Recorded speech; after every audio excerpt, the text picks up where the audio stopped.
come on, man, you know the thing.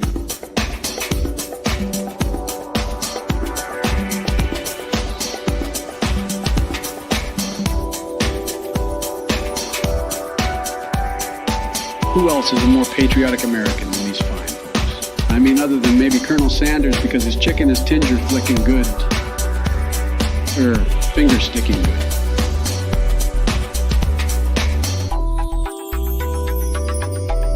I mean, come on, man, you know the thing.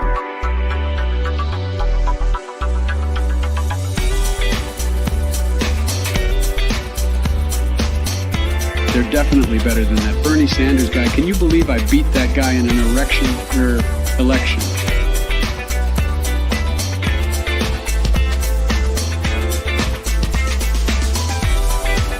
I am Joe Biden, Bo Jiden.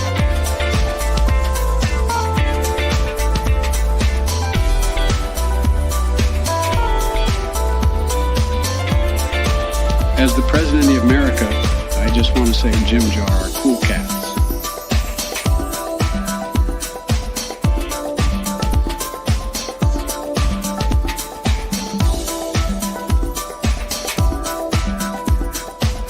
I am Joe Biden, Bo Jiden. I mean, come on, man, you know the thing.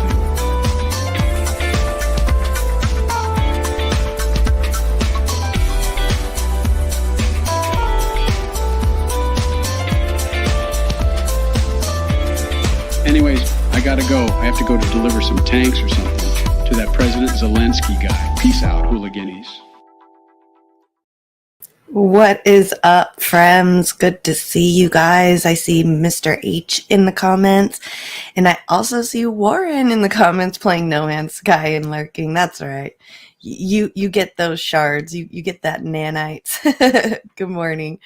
Good morning, Rick. Good to see you, or afternoon, whatever it is. It's still early for me. I've had like a little bit of a rough morning today, so we're gonna take it easy today. Watch some news stuff, see what's going on in the news thing. I didn't do anything to myself. I just woke up and was sitting there and was catching up on some news this morning, and all of a sudden I just got like this sharp pain in my lower back, and then that's been it. Like that's it. I'm stuck. Like I can't move. I took some Excedrin and I smoked a joint, so hopefully I feel a little better. So, and we got the kitties today hanging out. We got Miss Izzy right here, and today we've got Odin. Look, Odin is here. Ooh, Mr. Odin. I love Mr. Odin. Never comes out and says hi. So yeah, we had Mr. Burton, but he's being a little pain in the ass. So. And we got Lady and Dodger, of course. Hi. Can't forget you guys, of course. So it's cool. We got the little kitties today to hang out with us. Huh, Miss Izzy? Oh, Miss Izzy. She's all, don't touch me, bitch. I'm not in the mood. Oh, so funny. But yeah, so I ended up messing up my lower back this morning. So I took an Excedrin at like noon my time, an hour, maybe half an hour ago. So I'm waiting for that to kick in. And I'm going to turn down my light a little bit because my light seems a little bright today. There we go. Okay. That feels a little bit better. I don't feel like I'm blown out. Okay. So anyway, yeah, we got the kitties today. See the future president reaching out to Latino vote. Crack is universal. Jesus Christ. So yeah, that's what we're going to do today. We're going to take it easy. My fucking back hurts. My lower back hurts. I was like sitting there contemplating, like, should I just not do the show today? Like, I really am in a lot of pain and I really don't feel like having to deal with it, but I smoked a joint. So I think I'm all right. I mean, I'm still in pain. It's there, but it's like, as long as I don't move, I'm all right. Like when I cough or sneeze or do anything like that, my lower back is like, nah, fuck you. So I got to take it easy today. What's up, Steve? Good to see you. Thanks for stopping by. All right. So let's pull up some news stuff for today. I didn't do too much yesterday. I just played some more video games. Warren hung out and played some video games. Played some No Man's Sky, which is what Warren's doing right now. I'm pretty much like obsessed with No Man's Sky again, because you can get like this special money in there, and I'm just like all over it now. So I'm like, I'm going to become a bazillionaire in that money. But you have to use that special money to upgrade, you can use that special money to upgrade your ships and your guns. So I've been gathering a bunch of that special money, but I'm wasting it all on upgrading all my guns and my favorite ships right now. So once I finish upgrading all of the stuff that I like, I'm just going to collect and collect. And then I'm going to go around to all the good solar systems and get all the good upgrades, S-class upgrades for all my ships and stuff. Yeah, I'm going to be rich in nanites. I'm so excited. Hi to the cats only. Oh, hi, Lana. The kitty said hello. Oh, it's good to see you here on a live. I've been seeing your comments in the replays. I get the notification. So thanks for still hanging around. All right. So let's oh my gosh. Yeah, I am in a lot of pain today. This is not fun. All right. We're gonna hello. You're so cute. We're gonna take this easy today. All right, so let's see. What can we talk about first? No, because then I have to read it. Have you guys been hearing about, I guess it's only been happening for like the last, I don't know, probably about 24, 48 hours at the most. But Ro Khanna has been asking Senator Feinstein to resign. So she technically hasn't even been working since like February, March. Apparently she has the shingles. They're like calling it an illness, saying that she's just out until she's got the shingles. Like, I don't know if you guys have ever, like, if anyone in the audience of us has ever had the shingles, but holy fuck, like, okay, getting it as a kid is like a whole different story. Getting it as a grown up is like deathly. It's deadly. You can literally die from getting shingles at an old age.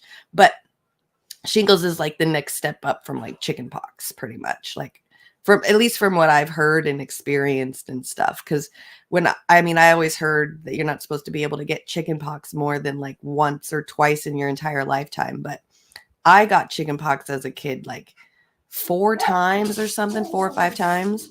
And then when I turned like 12, I think, because I wasn't yet a teenager, so it must have been like 10 or 11 years old, I ended up getting the shingles. And it was horrible, like, because I had it on my ear. And I heard when you have it on your ear, like it's that close to the brain, like you could die and stuff. Like, because I remember trying to cover it up because it was like all puffy and stuff. I looked like I had cauliflower ear on my lower lobes. And I remember trying to and it was always red. And I tried to like cover it up with this makeup that my grandma had given me. And to this day, I still can't like smell that makeup without thinking of the shingles. Well, anyway, Dianne Feinstein has this, and she's like 89, almost 90 years old, and she's still in office. Like, if anything, she should resign just for how old she is, So, but it's so funny to see like all these people in the mainstream media on the liberal side like say that this is sexist, that there's like, I guess Mr. Turtle Man Mitch McConnell hasn't been working for like a couple of months either, and nobody's asking him to resign. And I'm just sitting there like, yes, I am. Absolutely, I am. Yes. Let's get rid of all the dinosaurs, please. Let's get rid of all of them. I would be happy. So anyway, I think I just explained the entire thing about what's going on, but at least we get to sit here and talk shit about like the mainstream media calling it a sexist move and stuff. And I hate to say it, but I kind of agree with Ro Khanna, and I'm pretty sure Ro Khanna is wanting her to do this so he could take her spot. But but yeah, okay. So here is one of the videos I have for the Senator Feinstein being asked to resign. Oh, I should turn Health that and up. future of California Senator Dianne Feinstein, 89 years old. The Democrat has been absent from the Senate business, or from all Senate business, rather, recovering from illness. And now some of her fellow Democrats claim that she can no longer do her job and she should quit. Scott McFarland is on Capitol Hill for us. Scott, this is quite a talker. Good morning. Tony, in a narrowly divided U.S. Senate, Dianne Feinstein is a pivotal vote at a pivotal moment. She's the oldest U.S. senator and has been absent now for 2 months as she recovers from shingles. In a statement last night, she said her return to Washington has been delayed due to continued complications. And also, in a rare request, she asked Senate Democratic leaders to temporarily fill her seat on the pivotal Senate Judiciary Committee. That panel's work confirming federal judges has been partially stalled in her absence. Senate Majority Leader Chuck Schumer last night said he... Yeah, so I guess the reason why they're complaining is because they want to, like, she's not doing her job as the Judiciary Committee, and I guess they're, like, wanting to put in new judges or something. Is this like are they like, my question is are they filling the court? Is that what the Democrats are trying to do? And so they don't have the Democrats to do it, so they can't fill the court. Is that what they're trying to do? Like fill the Supreme Court right now? I'm not sure what they mean. Is it like, statewide Supreme Courts or something? I'm not sure. Maybe you guys can help me out with that. That's what I'm not understanding. You wanted Dianne Feinstein gone years ago as you don't agree with her politics? Yeah, absolutely. I remember in my economics class when I was 17 in high school, in 2002, 2003, I wrote her a letter about offshore oil drilling in California. That's how long she's still been. And she's still there right now. She's still in office now. So it was like an economics project we had to do. We had to write like 3 politicians a letter of something that we were very passionate about, whether we agreed with them or disagreed with them, and see what we could get back. And she's one of them that I wrote to. And yeah, I wrote to her back in 2002, 2003 about ending offshore oil drilling in the Pacific and what it was doing to like the seafloor and the kelp and all of the living creatures down in there. So yeah, and then she's still in office. I never heard back from her, obviously, but yeah, she's still in office. So it's 2023. So what, like 20 years? And she was in office already at a long time at that point too. So yeah, it's crazy. Her inability to do things has never been the reason, right? Touche. They're talking about circuit court judges. Okay, thank you, Lana. Lana is my smarty, is my law smarty pants. You met a few of them in Seattle. Okay, in Seattle. Okay. Circuit court judges. All right. What's up, Yona? Exactly. That's exactly what I am doing today. Your PC keeps shutting down, so not sure how long I'll be here. Oh, well, thanks for at least stopping by and saying hi. Go Start. You're awesome. Thank you. All right, let's finish this, and we got another one to shit talk. Would do so. But over the past 24 hours, some House Democrats... Oh, yeah, I remember that. When those kids were, like, asking her about climate change, and she's like, I know what I'm doing. Yeah, that really, like, hit me really hard. Like, it like, brought out that nostalgia. Not, like, good nostalgia, bad nostalgia. Like, oh, okay, so this is what she thought of when I was writing to her, because I wasn't, at least at that time, of voting age, so she didn't give a fuck about what I said, because that's what she said to those kids. Yeah, exactly. Woo. She makes me so bad. California's Ro Khanna have urged her to step down ahead of the 2024 elections, saying Feinstein can no longer fulfill her duties. Her office announced she will not run for re-election next year, but says she will be back here when doctors determine it's safe for her to resume traveling. Oh my gosh, when it's safe for her to resume traveling. So she'll be back. She's going to finish out her sentence, obviously. But it's so stupid to me how, like, she knows she needs to step down. Like, she's just holding on for dear life for all that money.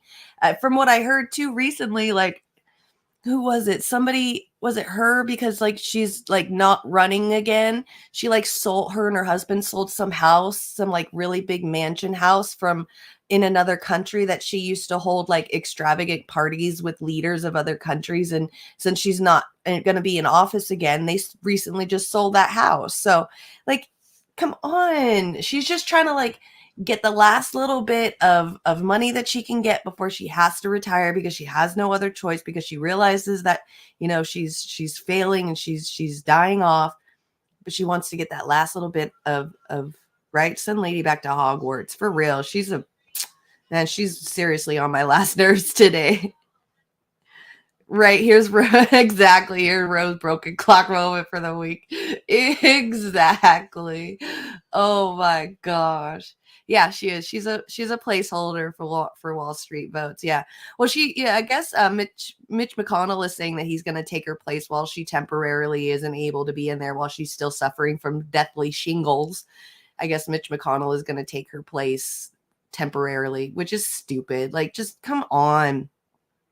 They're fucking dinosaurs, dude. She's almost 90 years old. Oh, good Lord. Good Lord. All right, so here's the next one. Feinstein has been out of the Senate for about 2 months now with a medical issue. She's back home at a hospital. She has, as you know, and we've heard private rumbling from the White House, her absence has held up the confirmation of a number of judges who the Biden administration, I know you as well, would like to see on the bench. How should this play out? Some of your colleagues, Democrats, have called for the senator to resign. Do you agree with them? I don't, and I think it's interesting that, there have been male senators who have been away from the chamber for quite a period of time and haven't necessarily had, this call for resignation. Mitch McConnell, for instance, has been out of the Senate for a few months now. I think that there are, likely people who would like to see Senator Feinstein resign so that either, they or their favorite. We would like to see Mitch McConnell and all the rest of them resign too. We're not just, obviously it looks like we're just picking on Feinstein, but if you just ask the regular people, I'm pretty sure the regular people say kick them all out too. So yeah, candidates can perhaps be appointed to that seat. I think Diane is a legend. I think she has changed. You notice how they put like the best pictures of her. They're like the most. I wouldn't say they're very doctored, but at least the ones that look like she's more alive than the normal pictures where she's all like shaking and shit because she can barely even like stand up. And then he says like she's a legend. Come on now, a career politician is not a legend. When somebody's been in office this long, that doesn't mean that the people voted for her because they liked her. This means that she figured out a way every 10 years when we have the caucuses or the census, sorry, not the caucus, the census, she's figured out a way to gerrymander her area to where she's always going to win no matter what. So no, she's not a legend. She's a manipulator is what she is. Change this country for the better. I think she made the right decision to ask for temporary change this country for the better. Like, isn't Dianne Feinstein's area San Francisco? And like, you can literally walk around in San Francisco and accidentally step in shit. I'm sorry, but it's not the best of the best. So Dianne Feinstein district. Where is her district? San Francisco. That's okay. Wait. Senator 1992. Okay, so but her office is in San Francisco, right?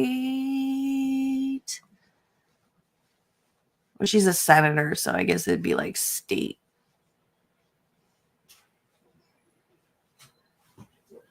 Hey, Miss Lady. Hey. Yeah, senator. Okay, her area is in the entire. That's what I was thinking. Okay, sorry. I'm all sitting here like trying to reach and it's getting all quiet. Okay, so she's the senator. All right, that makes sense. I'm just saying California is not the best either. So I could sit here and bag on San Francisco, but LA's not better. San Diego's not better. Everywhere else isn't any better. I mean, just okay. So I thought that she was like Congress, but if she's senator, which is a whole state of California, she's even more screwed. So yeah, Sacramento.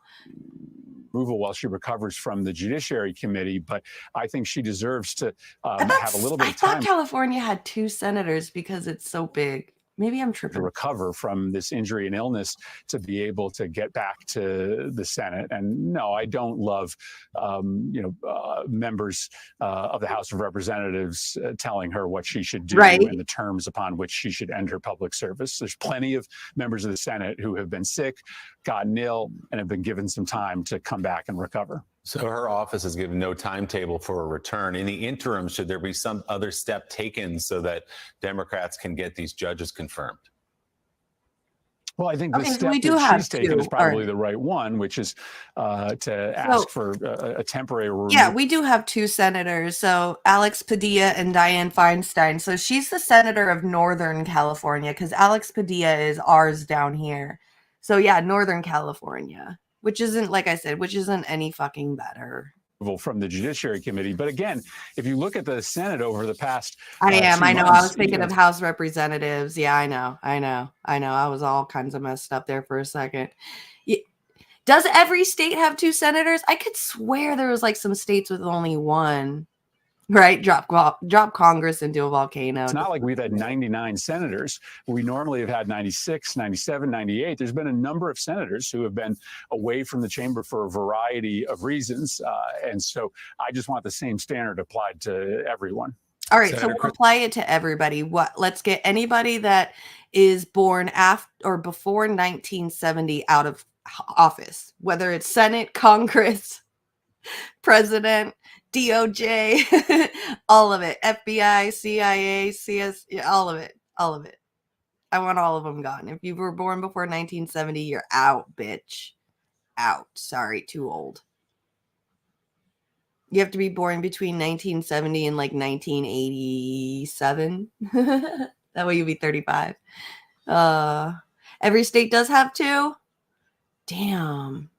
I'm an idiot. They should split up California, to be honest, for real. I thought there was like some states with only one. States with one senator. God, states with class 1 senator. With a class 1 senator? No. Do any states have one senator? Each of the 50 states is equally represented by 2 senators who serve staggered terms of 6 years for a total of 100 senators. Yeah, you're absolutely right. Damn. Why did I always think it was something different? I don't pay attention very often, do I? 100 senators, 435 in Congress. Okay, so maybe no, because Congress is just like the districts, the congressional districts in the state, and there could be multiples of those. So I don't know where I was thinking there was like some states with only one senator. Maybe I was thinking there was only one senator in those states because they're so small, and I just didn't look it up and was like, it only needs one. So you're saying that like Senator Sanders in Vermont isn't the only senator? Vermont senators. Oh, yep. Peter Welch, Democratic Party. Absolutely. Wow, that's interesting. I would have figured these small ass tiny little states would only have one senator. And then they would, do like, I understood like California having 2 senators because of how big it is. You separate it into 2 pieces. Maybe like Texas has 2, Florida has 2, But like these little itty bitty ones like Maine or, all these other New Hampshire or something, you would think that they would only have 1 senator because they're so tiny. That's wild.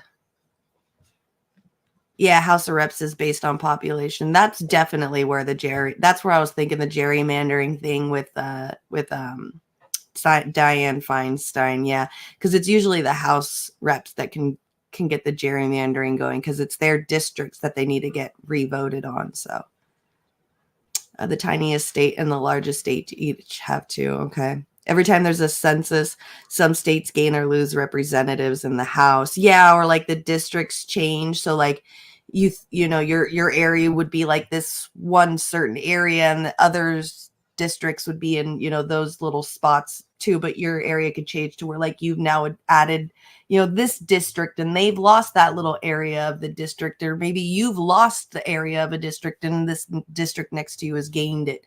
And that's that gerrymandering stuff by the census. So yeah, for sure. My area just keeps growing and growing and growing. I swear, like my district is like from the bottom of San Bernardino Mountains, like right where the mountains start, all the way up to like Mammoth Mountains, up by like the California state line of like here, or where is it? Of like Lake Tahoe and shit. It's like way the fuck up there. my district is shitty because there's like a whole swath of desert north of us that doesn't have shit. So, okay, that makes sense. That absolutely makes Chris sense. Murphy of Mammoth is super far. Yeah. And that's my district. So I like San Bernardino Mountains all the way up to like Mammoth is my district. And it's like just this little triangle on the right side, like this huge, tall triangle district on the right side of California. And it's just one district. But you go out to like San Bernardino and it's like tiny district, tiny district, tiny district. Covering a lot of ground for us this morning. Yes, we do have the Charlie Brown's farm. I'm not dissing it. I love me some Charlie Brown's. My sister's getting ready to move right there next to it. So I told her, I was like, yo, sis, you're like my sister's only going to be like an hour away from me now. And she's over by Charlie Brown. So I told her, I was like, I'm going to come out to your house all the time. We're going to go to Charlie Brown's and just chill out and hang out all the time. I'm going to go buy me an ostrich egg. I'm so excited. I cannot wait. Like years. That's how long I've wanted an ostrich egg. I want to make the biggest omelet I can ever make with this. Like they sell these ostrich eggs at this Charlie Brown store out in like the desert. And these eggs are like this big, like the size of my head. They're enormous. Oh my God, Charlie Brown's is the best. It has the coolest stuff. And one day when I become rich, if I ever do, I'm going to buy one of those giant dinosaur statues because those things are so cool. Your district is like the top tip or is the tip of Texas in the Rio Grande River to San Antonio. Yeah, some places are really big. Some places are really fucking small.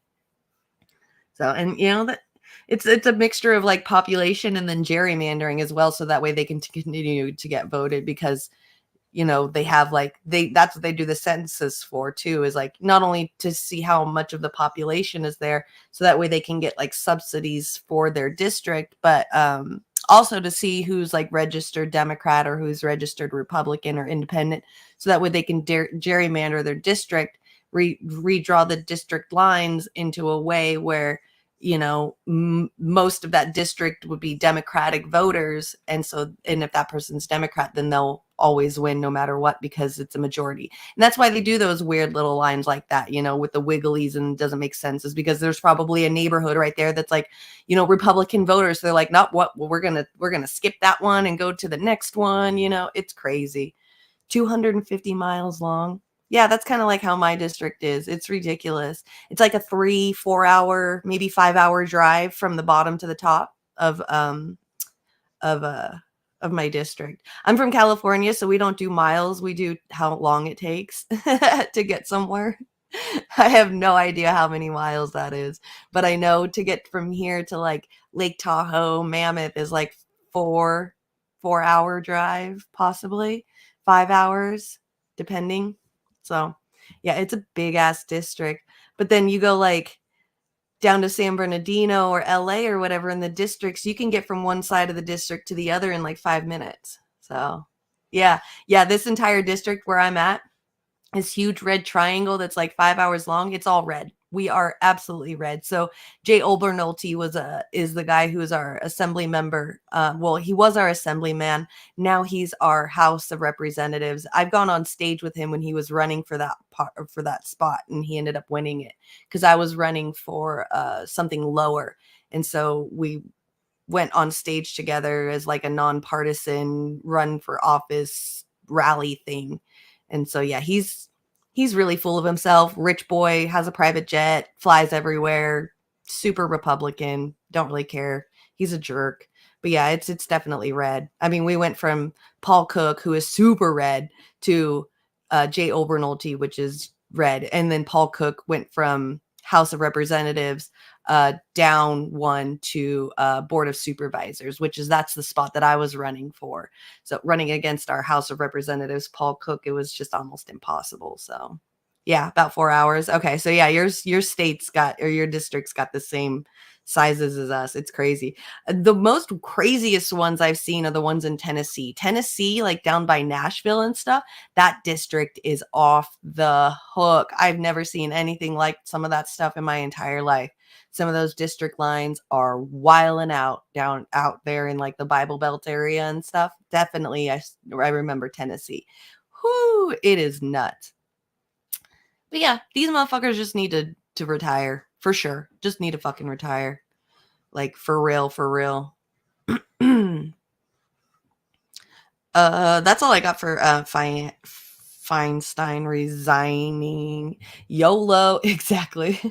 YOLO. All right.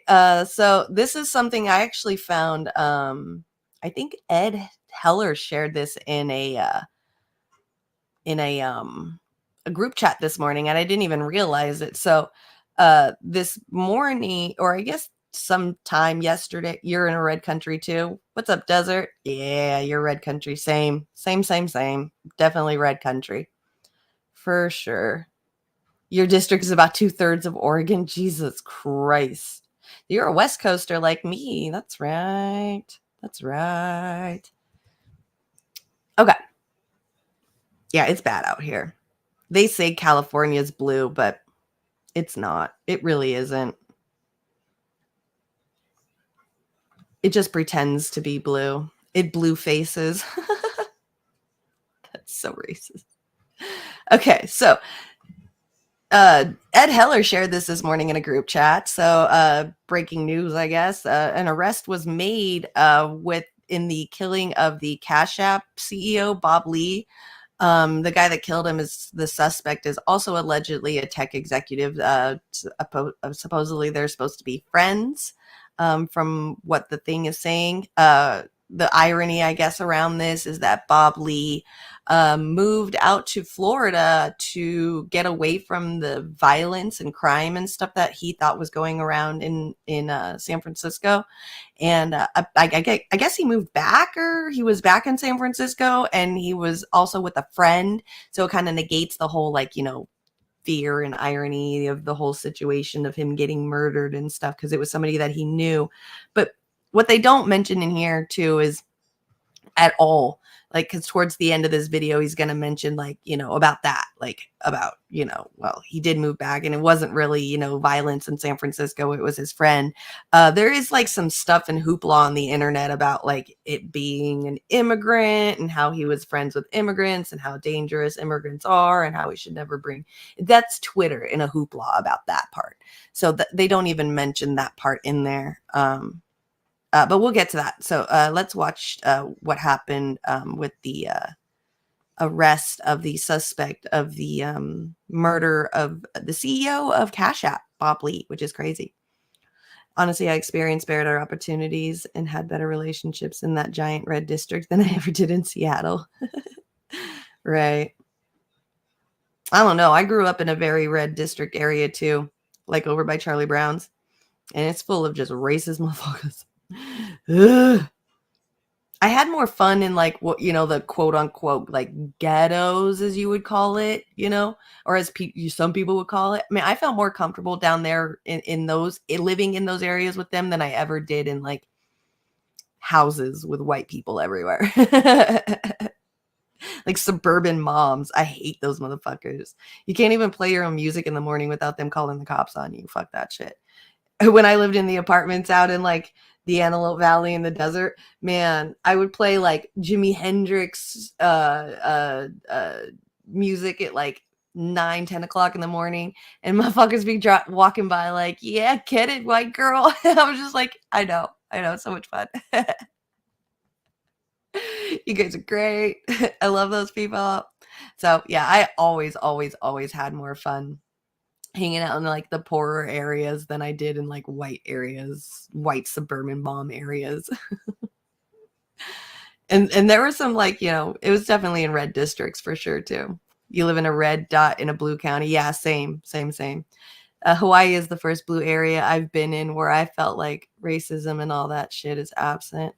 Yeah. Well, don't, like, Hawaiians really hate tourism though too? So there's like, it's not like really a racism towards tourism itself, like towards, it's just like they don't want their land. It's kind of like indigenous against colonialism out there kind of thing. That's what I feel like is still going on in Hawaii. Because I know, like, the people out there that protest in Hawaii are, like, protesting against, like, NASA building a new building and it's ruining their natural, areas that are, growth and stuff, jungles and things like that. So think that might be going on, but yeah, I'm not sure. I've never been to Hawaii before, so I don't know.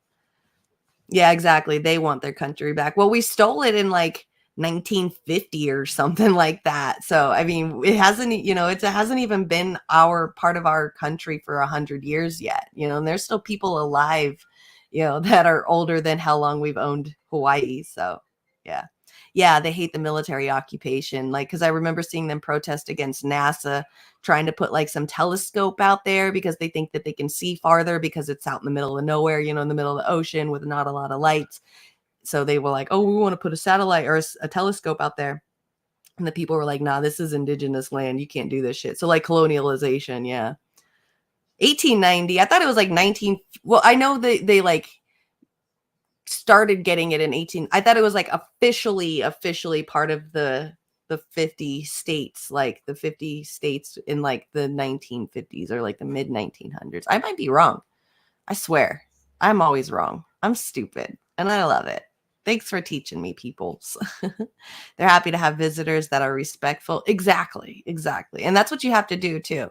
Is you always got to respect people's cultures and stuff, especially. But that's good. At least, they're at least a little bit cool with, the respectful tourism that comes there. Cause yeah, I mean, yeah, I live in an unincorporated area and I hate when, tourists come out here, but then I also love it too, because it's the only thing that's keeping our town afloat. So is the tourism. You just don't go out to the touristy areas during touristy times. That's all. You just stay at home away from all of them. Okay, so killing in the killing of the Cash App leader CEO Bob Lee. Hawaii, yeah, that's why. Okay, Hawaii became a U.S. state on August 21st, 1959. Thank you, Miguel. So almost 1960. Free Hawaii. That's what I say. Free Hawaii. Okay, so 1959, it was official like 1959. Okay, yeah. I knew it was like not too long ago. Like there was people still alive for this. Like that's some bullshit right there. Like how do people seriously, even nowadays, like, these kids, I guess they just don't even realize it. And I guess they don't know. Like, I just wish that all these kids knew, like, that's the date that Hawaii became part of the US and they were their own country and stuff. These kids would be like, oh shit. You would, you think when you're younger, you think colonialization is like 1600s, but we just did it in people's lifetimes that are still alive right now. So Jesus Christ. It's the most recent state after Alaska. Okay. I know Les Bones. Miguel is like literally our genius over here. I love it. I'm always here for it. Hawaii occupation began in the 1800s. 1890 was the coup where they killed the queen and started settling. Such bullshit, man. Yeah, they killed the queen. That's right. Man, I would be pissed. I would be freaking pissed. I'd be so mad. I'd be racist against all of white people too, for sure. Cane sugar, of course. Yeah. How did Hawaii become a U.S. state? Cane sugar. Yeah. Well, I mean, if you think about it, that's kind of like what happened in the Bahamas too. We found out, sugar farming in the Bahamas and started, slaving up people out there and colonializing out there. And now look at the Bahamas. It's pretty much tourist central, They make movies about going touristy there. So it makes sense. Absolutely makes sense. Sugar does it. I think Alaska became a state around the same time as Hawaii. Okay. Yeah, Lana. Well, Lana is from Hawaii, so she is our genius, our Hawaiian genius. Yeah, same year, but in January. Oh, is when Alaska became? Oh. See, I did not know that. Good to know. I mean, I knew Alaska was like within the last 150 years. I just didn't know it was around the same time as Hawaii as well. Damn. I mean, aren't we still like working on Somalia down there too? Like what we're doing with Somalia? Oh, it's brutal. And their culture too in Somalia, the genital mutilation down in Somalia, that's brutal out there. I've been watching that. There's a girl that's going viral on TikTok talking about the culture of genital mutilation in Somalia.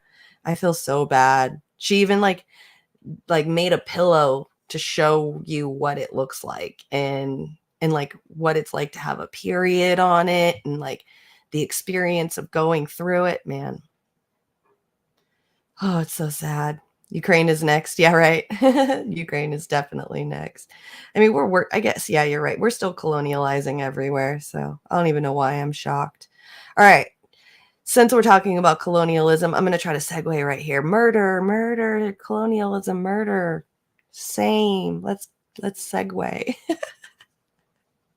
We occupy 1/3 of Syria, the part with the oil and the wheat. We sure as hell do. Still got some boots on the ground out there. Take it. I think Trump even said that himself. He's like, when we were pulling out of Syria, I think Trump was saying like, we still got boots on the ground. We're gonna keep the oil. And then it was like a Freudian slip. And then he's like, we're going to protect the oil there. So yeah, we definitely still have like 1/3 of Syria. So red rum. I know I'm like the worst at segues. I'm just like, okay, next. And you guys are I know I'm like 30 seconds ahead of you guys while I'm talking. So I'm always like, oh wait, you guys are just still up in here talking about it. Oops. Oh, goodness gracious. All right, let's get in on this one. All right, so the killing of the Cash App CEO, Bob Lee. See how this goes. 10 minutes. I can make this a little bit fast, right? Tech executive has reportedly been arrested for the stabbing murder of Cash App founder Bob Lee. Mission Local reports that the police were, quote, dispatched to Emeryville, California, with a warrant to arrest a man named Nima Momini. The name and Emeryville address SVPD officers traveled to match the identity of the owner of another tech company called Expand IT. Law enforcement told Mission Local that Lee and the suspect were driving together in San Francisco on April 4th, and, quote, some sort of confrontation ensued in the car and continued after Lee left the vehicle. The car was reportedly registered to the suspect.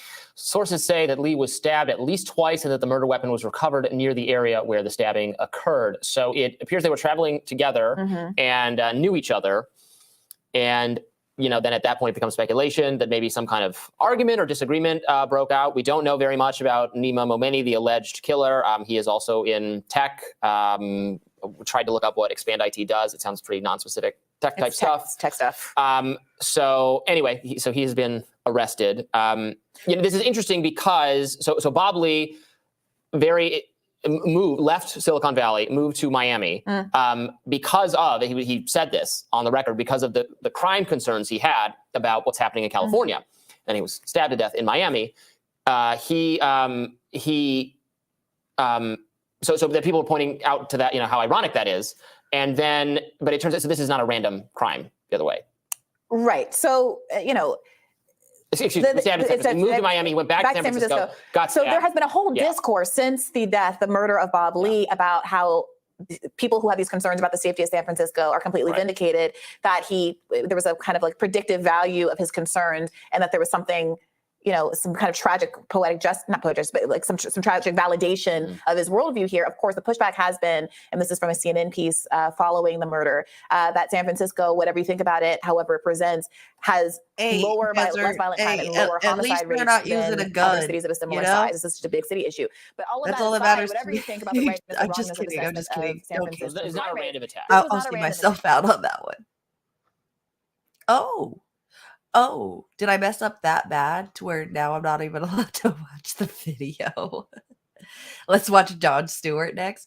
Come on. I wish I could watch Jon Stewart more online, but I get copyrights every time they do the Jon Stewart thing. Let me reload this. Jesus Christ. It goes to show you should always wait for more. I agree absolutely. When I watch these people like The Hill or The Breaking Points, I watch it mainly to see what the guys say, because I'm more interested in what they say, because I already know what like Brianna and Crystal Ball are gonna say. I already know. Absolutely already know. But Sagar and this guy, they kind of throw me off for a loop every once in a while, and I kind of enjoy watching them and seeing what they have to say in response to that. This is something that we've definitely needed. I wish there could be like more of a independent voice in these kind of atmospheres, maybe like a third outsider perspective than these two, because he still hits those. Him and Sagar still hit those like Republican talking points every once in a while. And plus Sagar has actually worked in the Republican Party during actual like presidential administrations and stuff. So there is some shitlibbery there.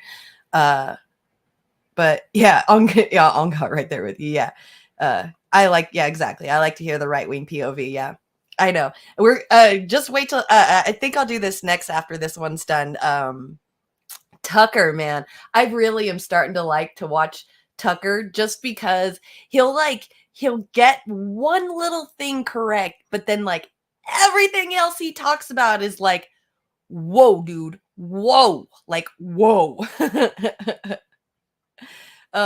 Like I know in the academic and like university world there's like all this, you know, big hoopla and or not big hoopla, but this huge needed conversation about the trans community and stuff. But when Tucker goes on, man, he goes off about like how the trans community are playing God and all this stuff. It's wild what like Tucker says. Like I'm just like, whoa, dude, whoa at certain points. Yeah, same. Okay, good. Tucker gets things correctly occasionally, but for the wrong reasons. Yeah, exactly. Like he'll get one tiny little point correct, but then like everything else is just like, you really just said this right now. Like, holy shit, dude. But damn, one little thing out of the whole entire thing. Yeah, it's wild. Just opining. It's an odd situation. Yeah. Honestly, even as presented for a stabbing in a car involving people who know each other. So we'll have to learn obviously more about, you know, what went into this, who this guy is. It's, you know, was there drugs involved? Was there a psychiatric issue, et cetera? But yes, it is interesting because of how much people pounced on the and the fact that he had left. And then so he was visiting, I think, for a work trip. He was back in the area. And it's very sad. He's married. He has young kids. I mean, obviously murder, sad anyway. But I know the family was very broken up about it. Horrific kind of death. Yeah, I mean, look, I'm trying to go back through and to see the kind of commentary that was happening about this before today. Michelle Tandler, a kind of conservative leading commentator who has been the focus of a lot of conversation this week because of a TikTok that she did, that's another story, tweeted out on April 7th that there's a disturbing crime wave has hit San Francisco this week. Tech leader Bob Lee was stabbed to death, cyclist Ethan Boyce was killed by a speeding car, and former fire commissioner Don Carmigiani was brutally beaten by homeless addicts. If this isn't a wake-up call, what will be? You know, and that's very indicative of the tenor of a lot of the commentator. Now, of course, a lot of progressives and liberals are now saying, I told you so in the other direction, that, you know, but this is a problem. I think too often that people's anecdotal experiences are used to make broader claims about. Side note, I just got to say, I really love her braids. I'm so jealous, man. Like without cultural appropriating, I really wish I could have braids. I think braids are just so cool. I think they're the neatest. I'm so jealous. I just noticed she's been like, you know, wearing her hair naturally for so long. And then I just now noticed that she got her hair braided. It looks so good. I love that shit. I want braids so bad. Safety levels in cities. And I do think there's absolutely. I want to do like the Nordic braids. That would be really cool. Like those Viking braids.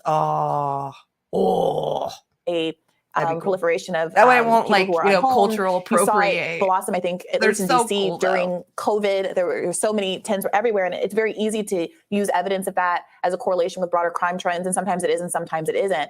But I do think it's very easy to weaponize your individualized experiences, especially in urban environments where people are so concentrated.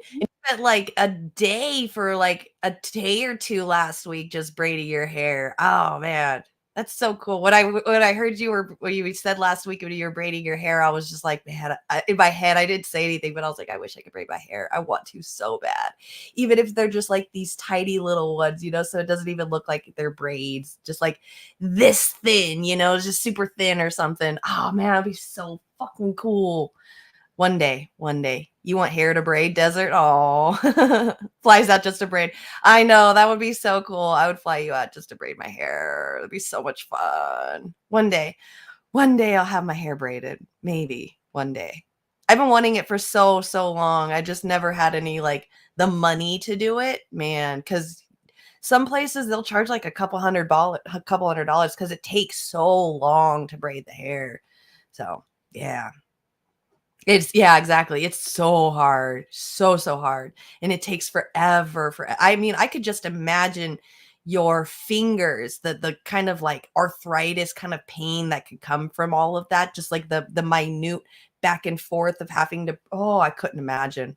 My hands just get tired from trying to like French braid my hair back. I couldn't imagine sitting there for hours and hours, just over and over and over, all the way around the head. Whew, it's some fucking work.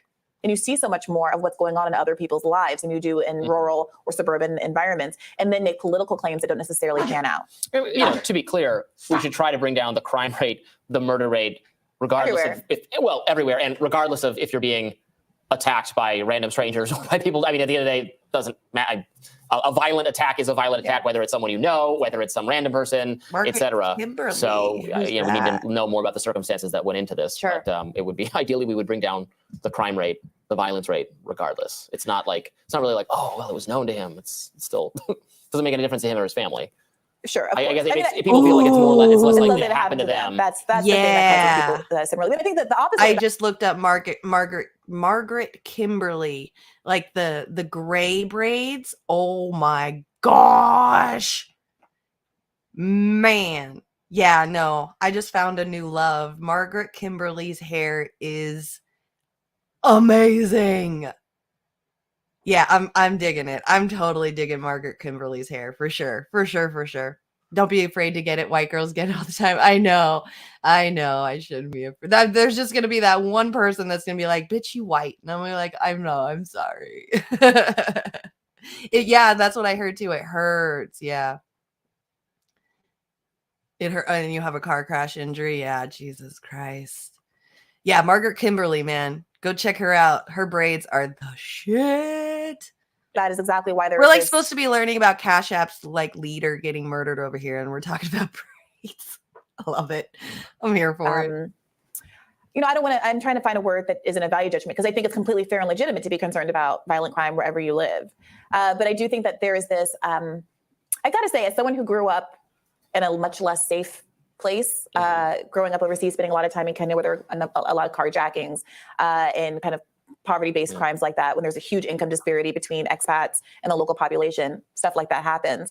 My expectations of safety, I've noticed that when I came back to the United States 6 months later, 9/11 happened. Like, my expectations of safety have always been different that I noticed from some of my American peers who've never been in a situation where you're kind of routinely on edge. And I'm not saying that's good. Obviously, it's not. I don't want people to live in a world where they're constantly on the lookout for carjackings and triple checking if their door is locked and speeding up through intersections, because I mean that is obviously not an ideal scenario. But I do sometimes think our relative safety here makes us very vulnerable to a certain kind of fear mongering, because these things just aren't supposed to happen to me, which is also why these kind of instances of random violence like this are terrifying. You know, if someone who's rich and successful like Bob Lee can be murdered, what chance do I have? And then there's this kind of sick, sad relief when you realize it's an interpersonal dispute and not a broader trend. Well, look, it used to be the case that you could, definitively, I mean, you can still say it. It's gotten a little bit more confusing. You could point to a time in the past, right? The violence rate, the gun violence rate in America from the period of the 60s, 70s, and 80s, all the way up to, like, the drop begins, it's very abrupt. It begins in like 1993.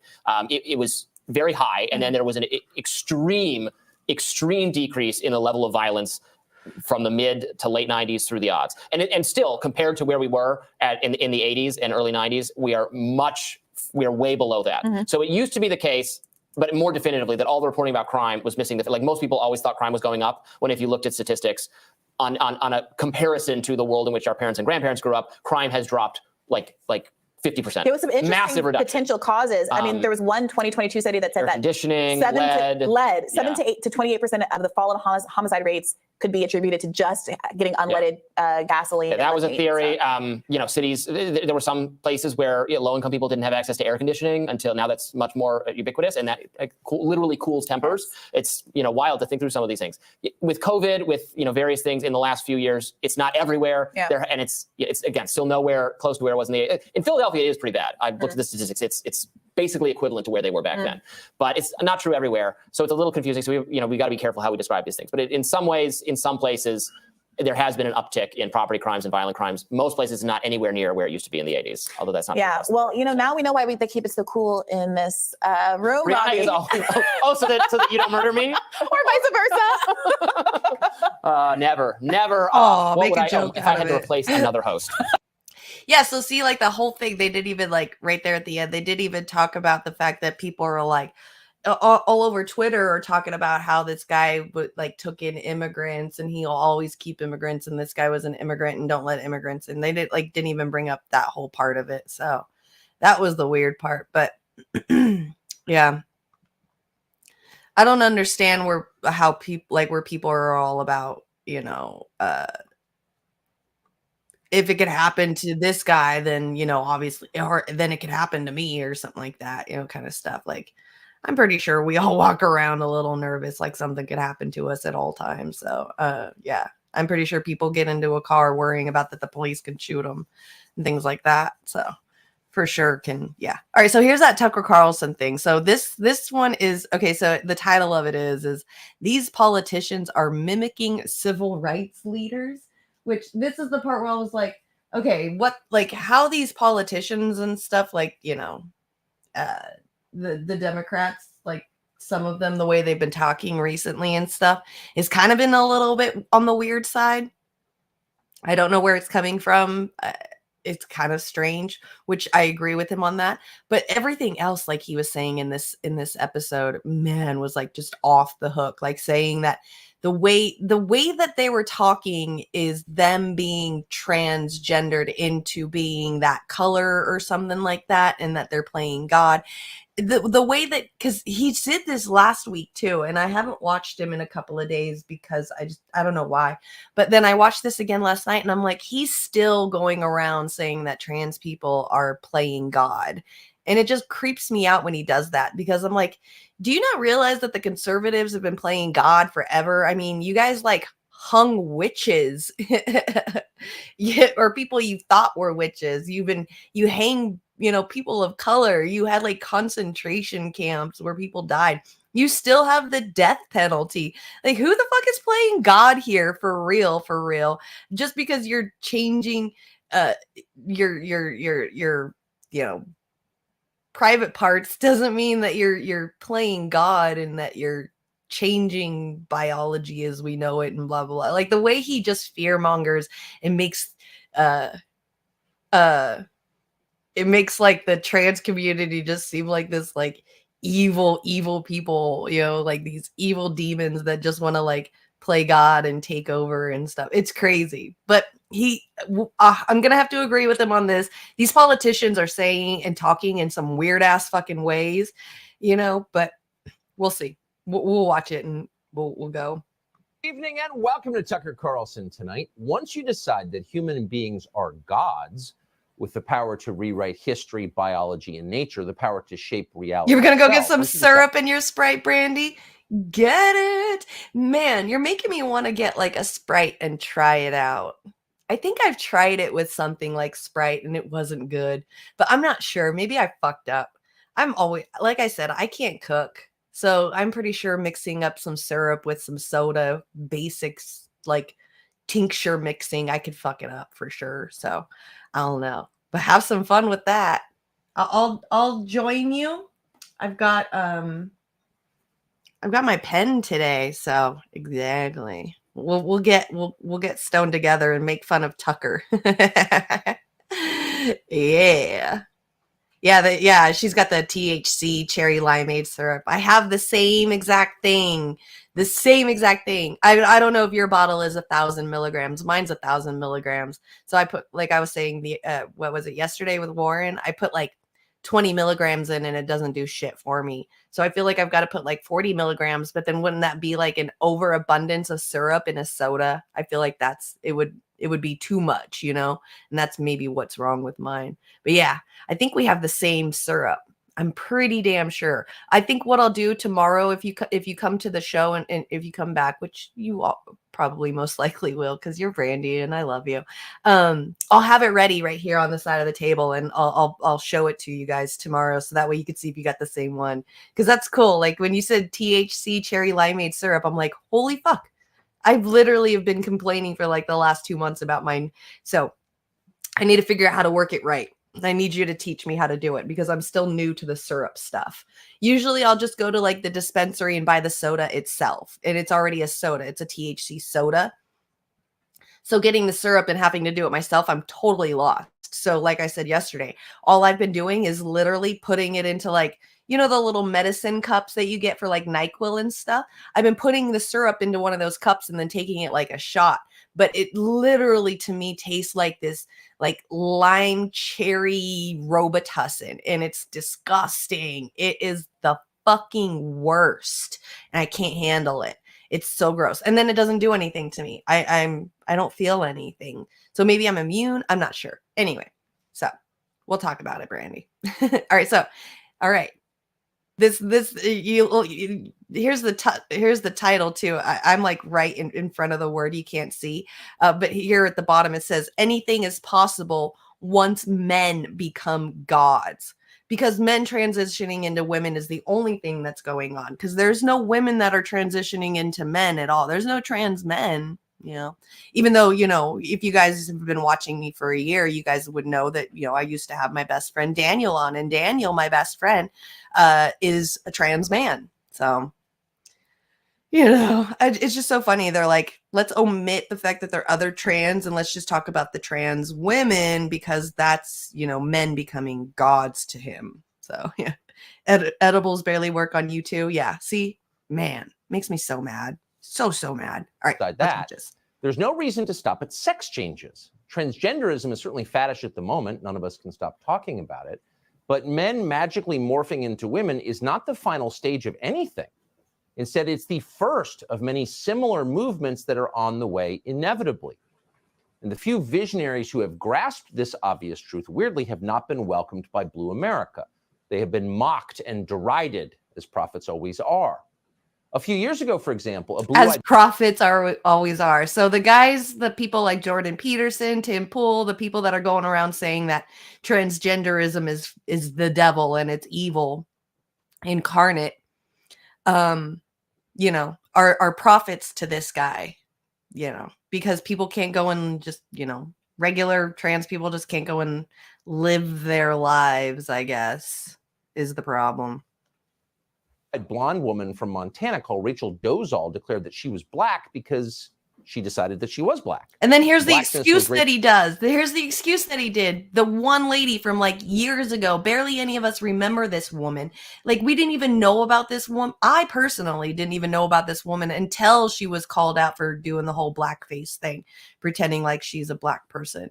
But out of all the excuses of like, you know, quote unquote, you know, liberals doing quote unquote blackfacing, which he's even using like, you know, blackfacing as like words as like trans words, like, you know, you can transition, you know, like he was saying right now, men transitioning into women is just the beginning of it. So this is his setup point for this episode of, you know, now transitioning is going to be people transitioning into black or people transitioning into other things, mostly into transitioning into black is what he's going to say, which is crazy, absolutely crazy, the argument that he's making with this. Just because of the way that these certain politicians are talking. It's crazy. Have you heard about transhumanism and like disassociating from bodies for tech and med profits? I have been hearing about like, yeah, like the Black Mirror type stuff, like uploading consciousness into AI and stuff. Yeah, I've been hearing a little bit about all that. I'm still trying to learn like the Chat GPT stuff. And so like I mean, I know like people in Sweden have like chips already, like the culture is already okay with having chips in your hand to do everything. So like the digital currency, the digital chip culture in like Sweden or Switzerland or something like that. Yeah, definitely have been hearing about that. But I mean, that's something that we could be scared about, you know. This woman back in the day claiming that she, you know, she was part black, like this is like the worst example that this guy, that Tucker could be going for. Yeah, we could be talking about how people be putting chips in their fucking hands. Rachel Dolezal's lived experience. But she was not greeted as a liberator. She was almost immediately booed off the stage and then she disappeared. And yet, tellingly, none of the people yelling at Rachel Dolezal ever explained why she couldn't be black. Why not? In this country, you can change your sex, but not your race? Really? How does that work? How does that work? Because you can't change your race. You can't. But you can medically change your sex. He like dumbs it down, like he pretends like he doesn't understand the difference of changing your sex to changing your race. Like that's completely two different things. Are you kidding me? It's so crazy. Of science are we talking about here? It was not a defensible argument. And so over time, like all indefensible arguments, it will collapse. Someday, the New York Times will give Rachel Dolezal its coveted Glass Ceiling Award for her courage in the face of prejudice. That will happen. But before it does, we'd like to highlight some of the early adopters of our new civic religion, where each of us is God of the universe with utter dominion over nature. These are the trailblazers, the pathfinders, the Daniel Boones of progressive identity politics. One of them is a man called Justin. So apparently this woman is like the pioneer of progressive identity politics in his eyes. Race is an artificial construct. Absolutely. It's just more melanoma or melanin in your skin, depending on where in the longitude, latitude of the world that you lived in. Yeah, no, absolutely. So it is definitely a social construct. But he's just making it seem like, I don't know. You might be right. Justin Pearson. Pearson has been in the news recently for helping to facilitate an insurrection at the Tennessee State House. You may have seen. So now he's going to go off on one of the Tennessee 3 kids. So I'm still trying to figure out if this is real, if this is really that kid, because the kid that we see in the Tennessee 3, I think he's the one with like the big hair with the glasses. This is what he used to look like, I guess. But I swear to God, it doesn't look like the same kid. It really, really doesn't to me. And I wish I could have been like the first person to find out the truth and be like, yeah, no, that's not that kid. But I don't know. I have no idea. It just doesn't look like the same kid. But he is going to make it's not even the point that he's even correct, but it is correct at the same time. Like the points that he's proving here is absolutely ridiculous. But he is going to be correct on how weird these fucking politicians have been talking recently. It's fucking weird. I don't know if you guys have noticed that the way these politicians have been talking, some of them, like Martin Luther King type talking with like the long drawn out end of the word at the end of the sentence kind of thing. It's really weird. I don't know. I am really weirded out by the way that they've been talking recently. But you may not know what Justin Pearson was like before his transition. Back in 2016. Before his transition. So apparently he's transitioned. So apparently this one of the Tennessee 3 kid boys, the Justin Pearson one or whatever, is a trans person now because of the way that he talks. The way that he talks, okay? Like, yes, he's talking weird. And I don't understand where all these people are getting this from. These politicians are getting it from. But doesn't make him a trans person. Like this is you just adding more things onto the trans thing to make it sound like it's this woke thing, which is to you guys, which is bad. He's like, you can't, Tucker Carlson, you cannot sit here and change and add on what you think is what trans is and then expect everybody to just be like, okay, yeah, you're right. No, your Fox News watchers might be right, but now your Fox News watchers are dumbed down out there repeating the same talking points online, about to get fucking rickrolled online. So, you know, it's like he tries to keep these people stupid. But they are talking weird. Earnest young student at Bowdoin, the whitest college in the whitest state in America, a place that costs $60,000 a year for no obvious reason. A rich kid's school. So here's what Justin Pearson looked like then as he ran for president of student government. I'm Justin J. Pearson, and I'm running for president of BSG. There are a few reasons that we're running this campaign this year. One has to do with representation. How can we represent all voices in a conversation? I want to bring together different voices, dissenting voices, voices that may be more liberal or more conservative, in order that we can reach a point of sort of the radical middle where conversation and dialogue happens and growth happens. Whaat. Join the People's Pearson campaign. Yeah, exactly. And Gonna let's get chart you ourselves rolled. to a better future. I want to bring everyone together, said Justin Pearson, in a voice that if you closed your eyes, you could easily imagine coming from a suburban orthodontist. Justin Pearson wasn't white. That's probably how he got into Bowdoin in the first place. But he did a fantastic... How is that not racist of him to say that? Like, so universities want to, even private universities want to add more diversity. And so they start, bringing in kids into the schools that, pass the test, that actually can, successfully get into the schools, and let them come in first because they're people of color, to bring in more diversity, because these universities have been majority and only white for a very long time.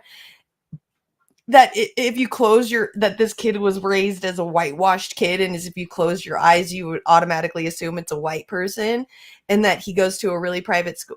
How is that? To me, it seems like that was a little racist on Tucker's part right there. I don't know if that's just me, though. It just seemed a little racist to me. I don't know. Maybe it's me. I'm not sure. Impression of it. What a nice young man. Has he considered the apprenticeship program at Citibank? That was the old Justin Pearson before his transition. Transition. You hear that? So now he's a trans woman. It was, in your opinion? Okay. That's what I thought, too. I was like, that's a little racist, don't you think, bro? A little racist.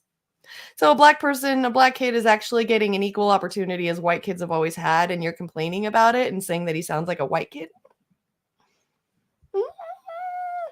Okay. Anyway, so now he's going to talk about how Justin talks now, like how he speaks, and saying that he's a trans person because of how he speaks makes him a trans person. He even just said it right there, which he does speak weird. Okay, we're about to hear it. He speaks fucking weird. So do a couple of these other politicians that he's about to put up here. Doesn't make them a trans. Not one bit. He is now on the floor of the Tennessee State House. All hope seemed to be lost. Representatives were thrown out of the State House. Democracy seemed to be at its end. Seemed like the NRA and gun lobbyists might win. But that was good news for us. I don't know how long this Saturday in the state of Tennessee might last. But we have good news, folks. We've got good news that Sunday always comes. Justin Pearson has a dream that one day on the red hills of Georgia, everyone will do exactly what he wants or else face indictment by the Department of Justice. What? Face indictment with the Department of Justice unless they do what he wants them to do? This kid literally just faced expulsion from the committee there, like the House committee or whatever it is. When he was an elected official, he was voted in by the people, and they expulsioned him because he was out there with a megaphone with a group of like 10,000 fucking kids protesting against gun violence in schools. And you're going to say, he's going to say this, Tucker's going to say this bullshit, that if you don't do what he wants you to do, then you're going to face expulsion in the DOJ. Like, come on. Yes, he sounds weird. Yes, the kid sounds like Martin Luther King. Yes, obviously he changed his look. He doesn't really look the same anymore. Maybe he's going for a certain thing because he is a politician. So he's going for these kids, they do this like when you have jobs and stuff, or have it becomes a part of your lifestyle, and you're part of your dress and becomes who you are and stuff. And so these kids do this thing, which, yes, he sounds different. He sounds totally different. Sounds a little, fake, whatever. But doesn't mean that he's trans. That's the part that I don't understand, is the trans part with Tucker. Like, you're literally going to add another thing that doesn't belong there into that community, which it's not even that at all. It's like not trans at all. It's just him playing a part or something. I don't know, acting a role, getting into the Martin Luther King mindset. I don't know what he's doing, what this kid is doing, but he's not trans. It's crazy, right? Justin Pearson has changed quite dramatically, as you can see. He transitioned from a crypto white kid into the modern incarnation of Martin Luther King Jr. himself. Trans? It's remarkable, really. But he's not alone in that. You see this all the time. Everybody in the Democratic Party wants to be Martin Luther King at this point. Even Joe Biden, who during the famous March on Washington... Right, exactly. Like Democrats, yeah, they do this switch thing, you know? It's kind of like when Nancy Pelosi and them wore like the African garbs and then they like went on a knee and shit. It's like that. It's performance. It's theater. They're not transitioning. You know, they're trying to like, you know, familiarize themselves with the person that they're talking to, so they act like them, and it's wild to me. Yeah, I think he's gonna show that one too, where she sounded just like this kid, you know, and then he's gonna show that one time where AOC did the listen, where she acted Latina, and then he's gonna say she transitioned into those things, like she's a trans person because of it. And my Tucker needs some meds. Or when she went Rosie Perez on that, like the listen. He's gonna show those. Those are what he's gonna show. Yeah. Did you watch the Tucker show last night? Are you watching it right now? You're like getting ahead. You're getting ahead of me. God damn it. Was enjoying the many benefits of life as a college student in a racially segregated state. Now he's MLK. They all are. But you got to ask yourself, as long as we're mimicking civil rights leaders who died almost 60 years ago, why not some variety? You never see politicians transition into, say, Malcolm X. Ooh. Why is that? Maybe because Malcolm X didn't talk like a sharecropper. He spoke dignified standard English. He wasn't running a shakedown racket to fleece guilty white liberals. He spoke dignified English. Like the kid that you were just talking about, Justin, where he was running for president in his school, talked how you would quote unquote call dignified English. You know, the white people, the white kid thing that you're saying, dignified English. Come on.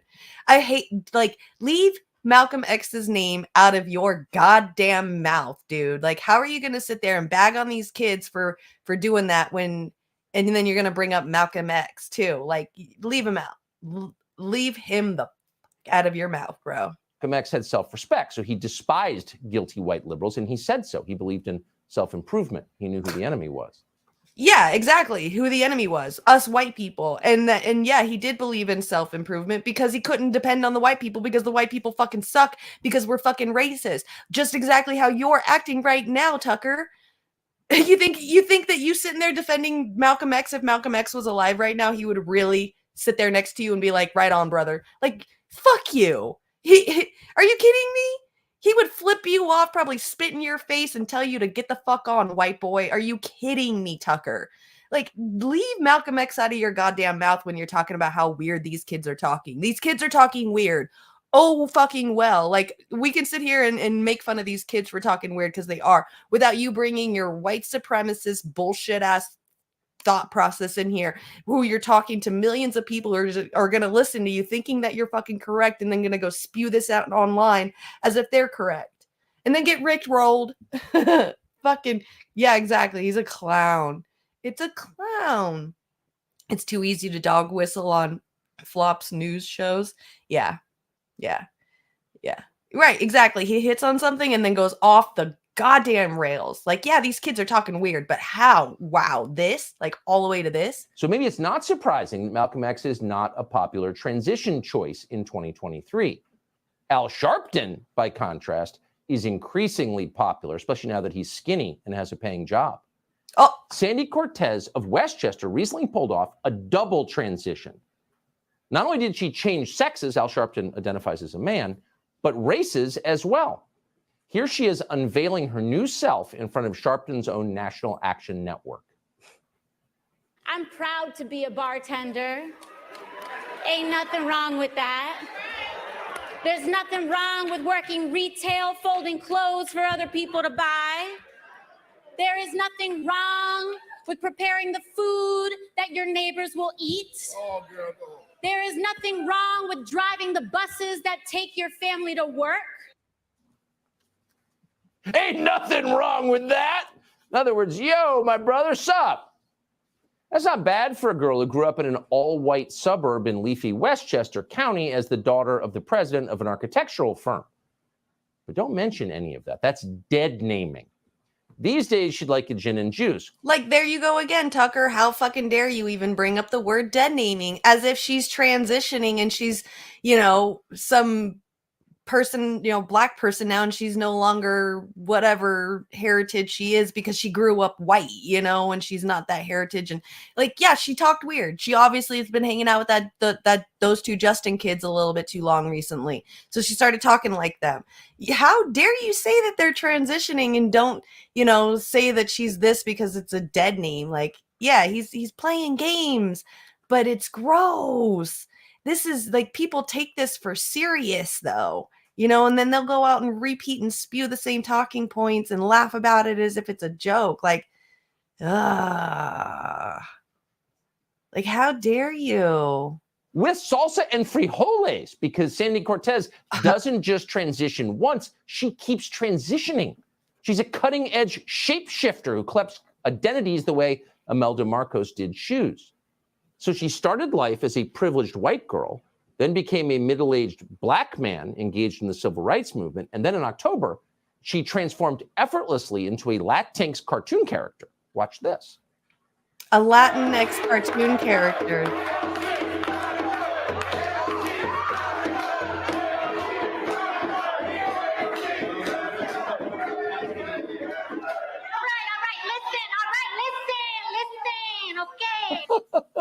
Okay, I got you.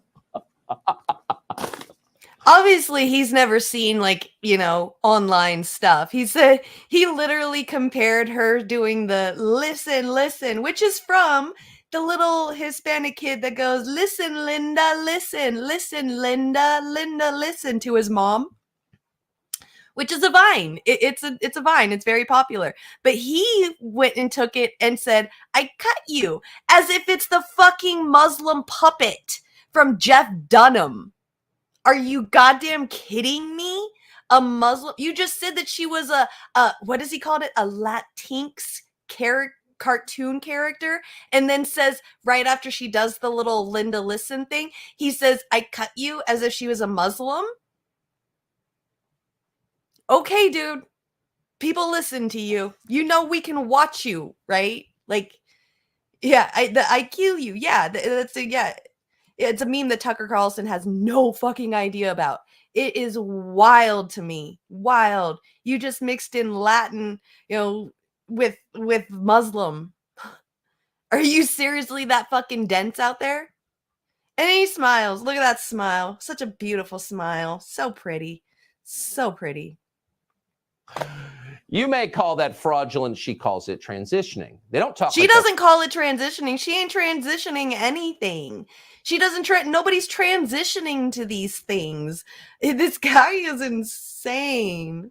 In Westchester County, but she learned this. Right. I'm not here to defend AOC either, but fuck my life, man. Come on, Tucker. He could have done this so much better. So much better. Just the fact that, maybe they're just being weird. They're trying to be cool, obviously maybe the best, kind of jab at these AOC and these kids that I can think of is they weren't cool in school. So they, they're like chameleons. They put on these different faces to try to blend in with the people that they're around. And so this is how they're acting in certain scenarios, that they think that they can make the biggest, I don't know, biggest news with or something. But it's not trans. How he literally tries to villainize the trans community with this shit. Way to go. Way to make the trans community feel even worse off and belittled and taken attacked by this guy. It's just crazy. He's just from the very best. Barack Obama paved the way. Obama grew up with his white mother and white grandparents from Kansas. In an apartment in Honolulu, a city that has approximately 0 black people. Then he moved to Indonesia, then California and New York. But at some point, Barack Obama decided he didn't want to be any of the things he actually was, so he transitioned. He became, because you can do this now, an African-American Baptist pastor from Chicago with deep roots in Mississippi. Here's Barack Obama post-transition in December. Post-transition. The words he's using post-transition. Yeah, Obama's going to sound fucking weird right here, like some pastor, some preacher. This is what they do. This is that chameleon shit. They mask so they can make themselves look cool with other people. It's not transitioning. Even in his 70s wasn't tired, I got no excuses. I can't be tired. If the men and women who had to endure the sting of discrimination, the smack of belly clubs, weren't tired. If the folks who had to fight those early fights, those were the tough fights for union rights and voting rights and gay rights and women's rights. If they didn't get tired, you can't be tired. Barack Obama is sick and tired of being sick and tired. It was the smack of the billy clubs in Honolulu that did it. It was the fire hoses and snarling German shepherds at Harvard Law School. At some point, Obama crossed the Edmund Pettus Bridge of his mind and transitioned into Ralph Abernathy, except an atheist and much thinner. But Hillary Clinton was there first. She transitioned when he didn't even know what the word meant. And in some ways, Hillary made an even longer journey. She was identified by an obstetrician at birth as the daughter of an executive from the suburban Midwest. But inside, she always knew she was very different from that. She was trapped inside a body that wasn't hers. But it wasn't until 2007 that Hillary Clinton finally mustered the courage to identify as what she was all along, a politically aware gospel singer from the segregated South. Here she is on the Chitlin Circuit in Alabama. I don't feel no ways tired. I come too far from where I started from. Nobody told me that the road would be easy. Performing tonight, ladies and gentlemen, at Constitution Hall. Joe Biden actually was born in a slave state, and as we mentioned, for the first nearly 30 years of his life, enjoyed all the many perks of living in a slave city. But that's not a story that audiences are interested in hearing a lot about at this point.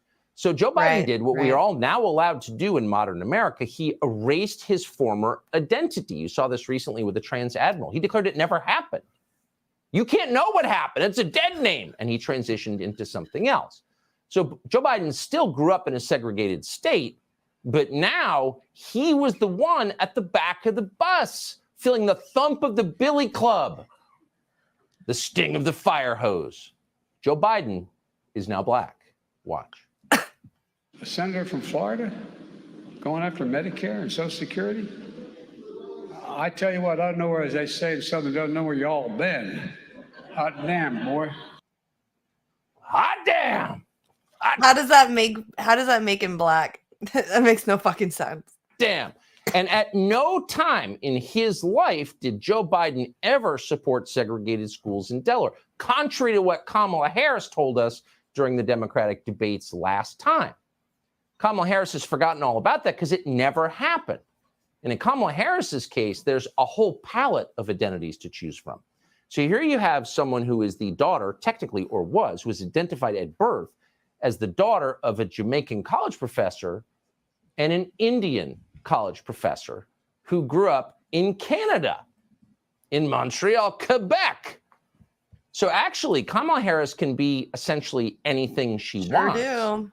And 2 years ago, she transitioned and became a baguette-eating, beret-wearing, bicycle-riding French lady. Here she is. With us in government, we campaign with the plan. Uppercase T, uppercase P, the plan. And then the environment is such that we're expected to defend the plan. I agree. In France, we call it fromage and speak in broken English. It's too bad. I just want to throw it out there really quick, okay? Just really quick. If Tucker wants to go there, all right, with, calling these people trans on the left side because they're, something else. I just want to throw this out there, all right? Republicans, because I'm going to go there. I'm going to go there. Republicans. There's one Republican. This one. He wants to be a turtle. Just saying. Can't say the left doesn't, or the left has transitioning people if you not going to talk about it with the right, all right? You guys have a turtle, okay? This guy wants to be a turtle. Just saying, okay? Next, last one, and yes, I'm going to go there, all right? Y'all have a politician that wants to be a pirate. Sorry, not sorry. Just saying, sounds just as stupid as Tucker Carlson's point, right? That's what I thought. Like, I can go there with your people too, Tucker. Like, what are you gonna do about it? You know, it sounds just as stupid of a point as if you were gonna as the one that you made. So, I had to go there really quick. I really wanted to go there really quick.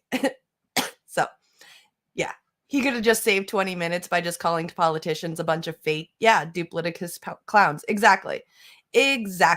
He could have just said the way that they're talking is stupid and it's bullshit and it's weird and you don't understand why the hell they're doing it. Maybe just to be a chameleon, you know, kind of thing, like I was saying. But no, he had to go and villainize trans people and bring trans people into the conversation that had nothing to do with trans people. So, just saying. But if they want to go there, you know, at least I'm not running around trying to transition into a turtle. Just saying. Anyways. I don't know how to segue away from that. That's awesome. Oh, here we go. We got about 30 more minutes, and this is kind of like new news right now. So, you know, all the stuff, the stuff that's been going on in our country with, you know, like Norfolk Southern and, you know, natural disasters happening and train derailments and, you know, the air atmosphere, right? Tucker transitioning into a puddle. For real. Indiana. Nope. Don't start, Miss Lady. I heard the steps. Let the kids come home from school. Jesus Christ. Kay gotta run. Happy rest of the show. Yeah. Good to talk to you. Thank you for hanging out, Ed. Yeah. Thanks for hanging out. Do you guys got a show today? Let me know if you guys got a show today. I know it's Thursday, so you guys should be having a show, right? Let me know, and I'll tweet it out too when I get off the show here. So Indiana had a recycling center, like a plastic recycling center that caught on fire, and now, you know, Miss Putin's puppet over here is getting angry. So it's still new news. I think it just happened yesterday. So hi, Michael King. Thanks for joining. Yeah, no problem. We still got about 30 more minutes left, and we're just about to get into a new news story. So you're right on time. So we'll bring this up and we will talk about no, not that one. That one. Thank you. The Indiana plastic fire, recycling center fire that's happening right now. And you know how they love to mislead people and say that, you know, there's nothing in the air, everything's safe, even though it's evacuation. It's only around this certain area, even though, you know, you can't really control how, you know, how far air can go. It's crazy to me. It's like they imagine like these areas that have these fires have like these imaginary bubbles around them. So like, you know, I can't get past this point. So you guys are all safe past this point. Are you kidding me? Do you control the air? Do you even know how wind currents operate? Come on. But here we go. Here we go. All these fires and derailments are very sus, right? The fact that nobody is looking into it.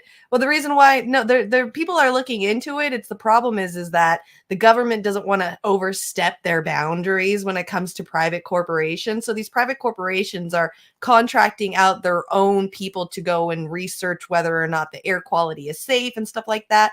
And then so they go to the owner of the company that actually had the problem, that hired them in the first place, and say, here's what we had the problem. And then the corporate CEO will be like, no, can't say this. No, can't say this. No, can't say this. You can only say these ones. And that's it. And so they have to go out and say what the corporate owner has to say instead of doing like independent investigations. Like I know I've heard from what I heard, the EPA is here or is there checking it out. But, you know, these alphabet governments like the Environmental Protection Agency is definitely paid off by private companies as well, you know. So corruption is everywhere. We're not going to ever get, you know, the actual real news of what's going on, especially with stuff like this. We just have to understand weather and air currents and how things work and how the air works and how the wind works, and just not listen to those people and realize what's inside of what's this and what, you know, what people are breathing and how serious it is, and just get the people the fuck away. Like they got to get away. But what really makes me sad too is like a lot of these people are like born and raised and their families have been in these homes for generations and they don't want to leave too. So there are some really sad things about this as well. Yeah, targeting food, water. Well, did you see like 18,000 cows died in an explosion at like a farming area? 18,000 cows. There goes meat production for a while. There goes milk production. So that means the prices of those are going to increase because the supply is going to be down, even though the demand is still there. So it's going to happen. All this stuff is going to happen. It's just, yeah, it's constant. Like I tell everybody every day, America is a dying empire. It's crazy. Recycling plant forced thousands of residents in Indiana. It does to it a lot evacuate this their year. homes. Yeah, I agree. Video from the scene shows a plume More of black smoke. Yeah, and it rising could from the be. It could facility. be either or, more coverage, or we're just seeing a lot more, or it's happening a lot more. Either way, it's bad. It's really, really bad. Which stored plastics. Officials have told residents the air Oh, is you're from safe. Scotland? Thanks for stopping by from Scotland. Hey, that's way cool. How awesome. That's so awesome. I love Scotland. Bring in Indiana's state fire marshal, Steve Jones now. Steve, the local fire chief has said the recycling plant was filled floor to ceiling with plastics. Why wasn't this flagged as a fire risk sooner? Well, I believe that they had addressed that. The locals are probably more apt to tell about the particulars, but there definitely was access problems for the fire department in order to access the site to people. So they're saying that this building was like covered from like floor to top to ceiling with plastic, because it was like a plastic recycling center. So it was just filled with plastic. And that's all the plastics that are burning in that building. That is insanely huge. That is absolutely enormous. Extinguish this fire. How long do you expect this to continue burning? They made pretty good impact on it today. So it'll probably be another few days burning, and hopefully it will dramatically increase over time. The firefighters have really worked hard today to be able to get access into the site and be able to get it extinguished. It's just it's a very manpower intensive on the fire department side in order to make an impact on this fire. A few days sounds like a long time to be battling a fire. What makes this so challenging? Well, there's only one way into that site, and the roads that were there were full of plastic storage. And so the fire engines, fire trucks, ladder trucks could not get access back into the property. And so today has been just a day of bulldozers pushing things out of the way, letting the firefighters put the fire out, and then bringing the bulldozers in again and just keep working at it to push into the site. So they've made great impact on it today, and that will continue through the night and into tomorrow. I think the question a lot of people in Indiana are wondering right now, when and how will they know that it's safe to return home? EPA is there. The health department. What's up, Rutherford Maplethorpe? Thanks for coming by. Ground beef has gone up 50% since CV. It's on purpose. Yeah, of course. They've been price gouging anything little that goes on. They purposely price gouge. It's nuts. The littlest, tiniest thing. Like I live here in Southern California, and I live right by the main freeway that heads to Vegas. They call it the Cajon Pass. It's the 15 freeway. It's like the main road heading to Vegas, and it gets very, very, very, very packed every weekend. But right before spring break out here in California, right, like the weekend of spring break, gas prices just shot through the roof. For no goddamn reason, just because the gas companies knew that there were going to be more cars on the road because spring break and people are heading out to Vegas and Tahoe and Lake, the lakes out there and stuff like that. So they do this on purpose. Absolutely. It drives me insane. Absolutely insane. Thanks, Michael. Love my channel. Been offline for a while. Well, thank you for coming back. Awesome. I super appreciate you with the 5. Is that euros or 5 pounds? I think that's euros. That's so cool. Thank you. Are you from from UK? That's awesome. Thank you. I'm gonna leave that up for a little bit as a big thank you while we finish playing this. UK being raved for gas electric prices. I was just talking to a really close friend of mine, Ellis Winningham, the other day, and he's back out in the UK right now, and he's saying that like NHS is out. Your guys is NIH, I believe, is probably in trouble I heard your guys' new prime minister, Rishi Sunak, isn't, that great as well. Just another libtard, kind of like a Biden, but younger, maybe like an Obama repeat or something. That's what I've been hearing too. But I would be I would be holding on to the NHS as long as I can. I want to move to England. That's where I want to go to. So my husband's grandparents already live out there as it is. So I know at some point in my life I'll probably be going out there, which I can't wait. I'm so excited. England sounds fun. So Scotland and you're from, oh yeah, that's right. You're from Scotland. That's right. Pounds. Okay. Yeah. Yeah, NHS is dying. Yeah, he's a billionaire who doesn't care about normal people. Exactly. That's what I've been hearing too. And I did like a little kind of quote unquote hit piece on him and found out, yeah, he's like a little rich boy. Same with his wife too. Like his wife is like super, super rich as well. That's crazy. Monitoring. And just goes to show that capitalism in every country is the same. It's just super corrupted. Nothing's ever, either it's going to fall, like Ed says, into the volcano party, or, it's just going to continue to grow and ruin people's lives. Right now, we advise people down. Scotland is trying to become independent again. You're a rich country, and England takes all your money, all the money from oil. Yeah. Yep. They definitely do that. That's right.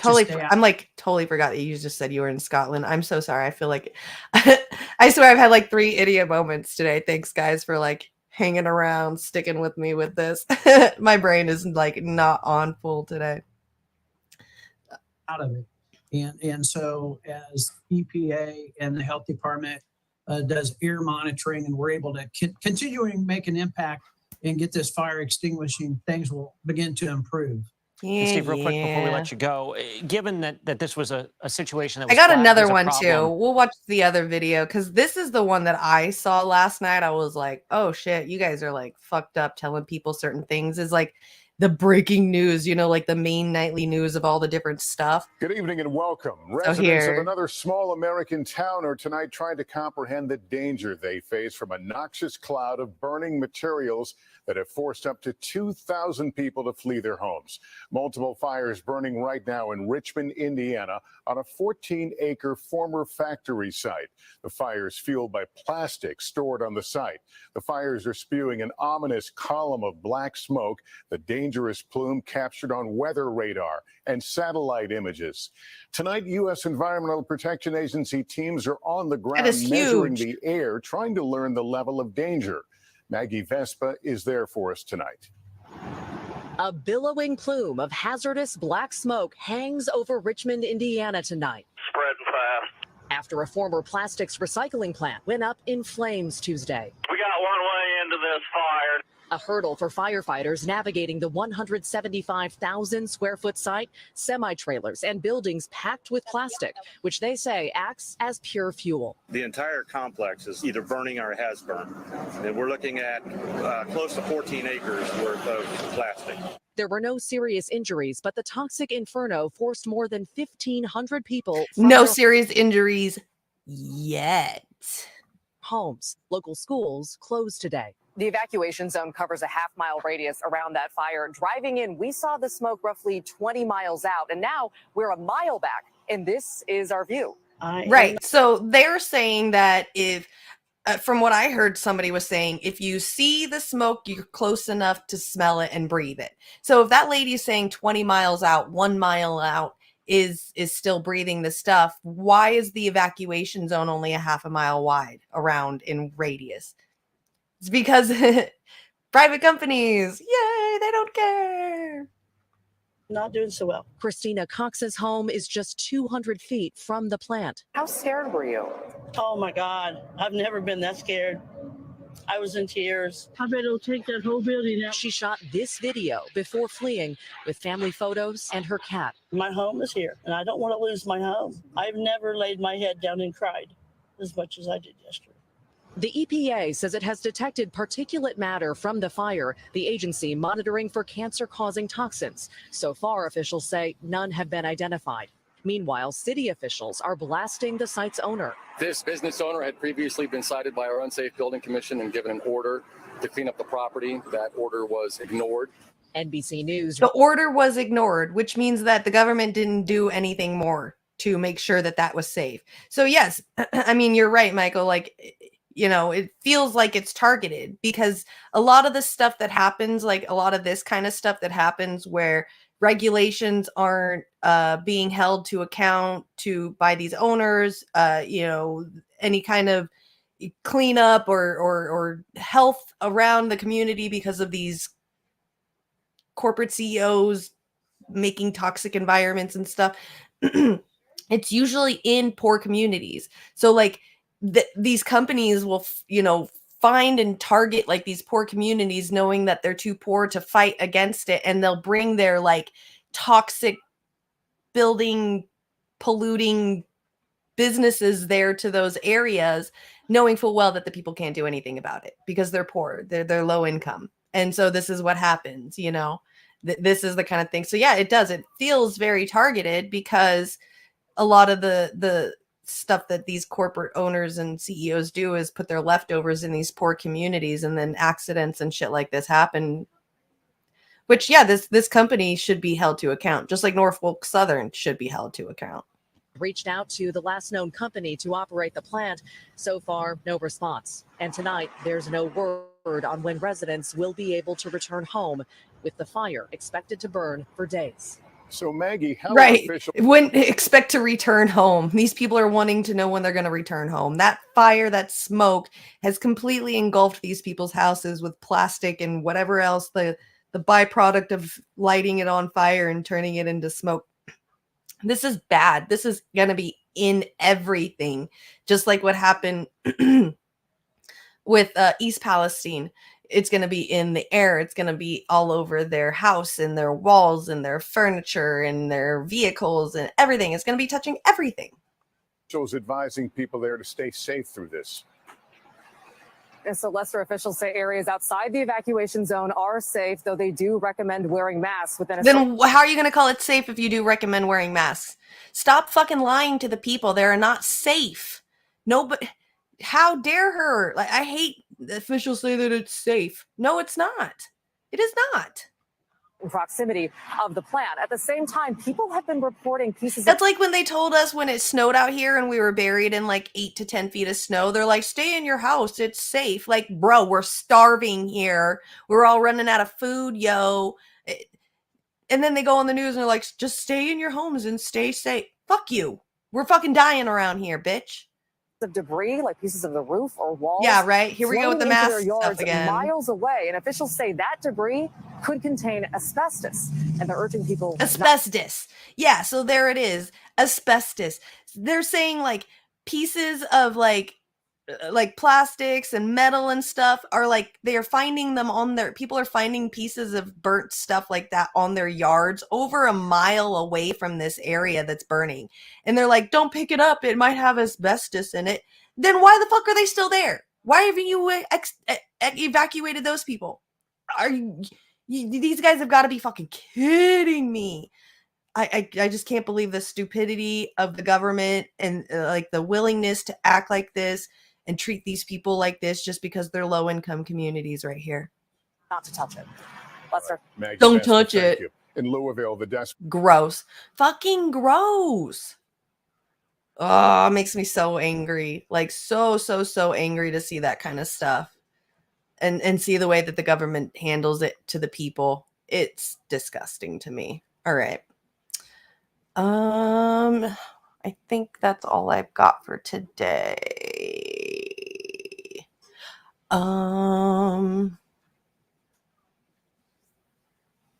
Gets you angry? Yeah. Thanks. You feel for Americans? Thank you. Yeah, I know. The things that we have to deal with. And it's not like, you know, we don't see it, because we see it. Obviously, we're seeing it. You know, I'm an American. I'm seeing it. You guys, some of you guys in here in the audience are American. You're seeing it. And we see it. It's happening right in front of our faces. I'm just waiting for everybody to get angry enough to where we can all start protesting together. And this, all of it. Right, exactly. Yeah. No, I totally agree. And that's what sucks is like every day is like 10 new things that happen to us that's shitty.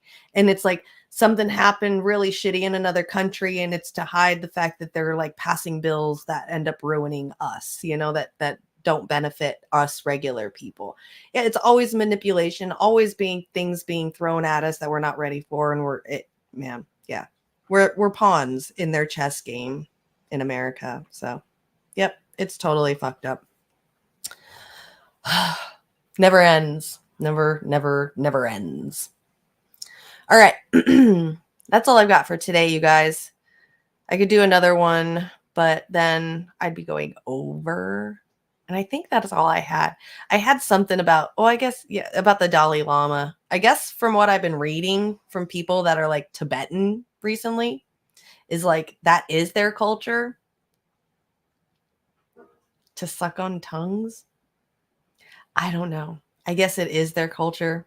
And now because all of this stuff has been getting out into the news and people are getting grossed out by it, people like Tibetan religious people who go to the Dalai Lama and look up to him as like a leader, whatever, are like saying that they're afraid to even ask the Dalai Lama to do that stuff and play with kids anymore because they're afraid of the backlash from it. And to them, it's like something that's like holy and playful and it's weird. It's weird. Definitely feels like there are powers at work trying to destroy your great country. Great country. Ugh. Maybe the idea might have been great, but not even that great because it was still based off of slavery. I mean, our original constitution calls like people of color like 1/3 a man. So I wouldn't say, and women too, the way that they treated women, I wouldn't say our country's great. Nah. Yeah, the whole suck on tongue thing, the Dalai Lama sucking on the tongue thing with the kid that's all over the news. Somebody on Facebook like posted up this whole ass fucking thing about it. And I looked through her profile and she actually is from that country and is, it used to be great before 9/11. Maybe for white people it was all right. Yeah, so I guess like the Dalai Lama here, I'll show it really quick before we get off of here because I got a little bit of time. So the Dalai Lama like asked had like a little kid in front of him. He gave him a kiss on the lips and then he stuck out his tongue and he said, "Suck my tongue" to the little kid. And the internet's all up in a hoopla about it, saying it's disgusting, it's gross, it's, like perverted and blah, blah, blah. So this person I just was scrolling and I found this person like getting shared all over Facebook right now. But I did look through her profile. She does look like she's from that country. That is her religion. She does look up to the Dalai Lama. And so this is what she is saying. She says, "No apology was ever needed from His Holiness. No apology, no explanation, no statement. Because pure unadulterated acts of love, faith, and compassion do not require any apology. Because an utuk, which is a foreheads touching to represent pure love, respect in our culture, does not require an apology. Because a kiss or a po on the lips given by elders to little children and by young children to elders is common in our culture and another sign of pure, unabashed love. Until, of course, you superimpose your own hypersexualized views and cultures or negative experience on everything and view every act of pure love through that lens. In such an instance, even the sight of a grandfather kissing his own grandson will be misconstrued as child abuse. Because requesting His Holiness to blow into the face of a young child or an adult, words that would be horribly misconstrued in any other culture, are in our culture the very reason for hope. Hope for parents with sick children, peace of mind for so many with a dying parent or a loved one as they seek one last audience and blow with His Holiness before he or she passes. Blow on my face is words or an act so pure in the Tibetan world that are so very different in every other world. For the word blow or the act of blowing represents hope and faith and peace and contentment and fulfillment and compassion and kindness in our culture and to our people.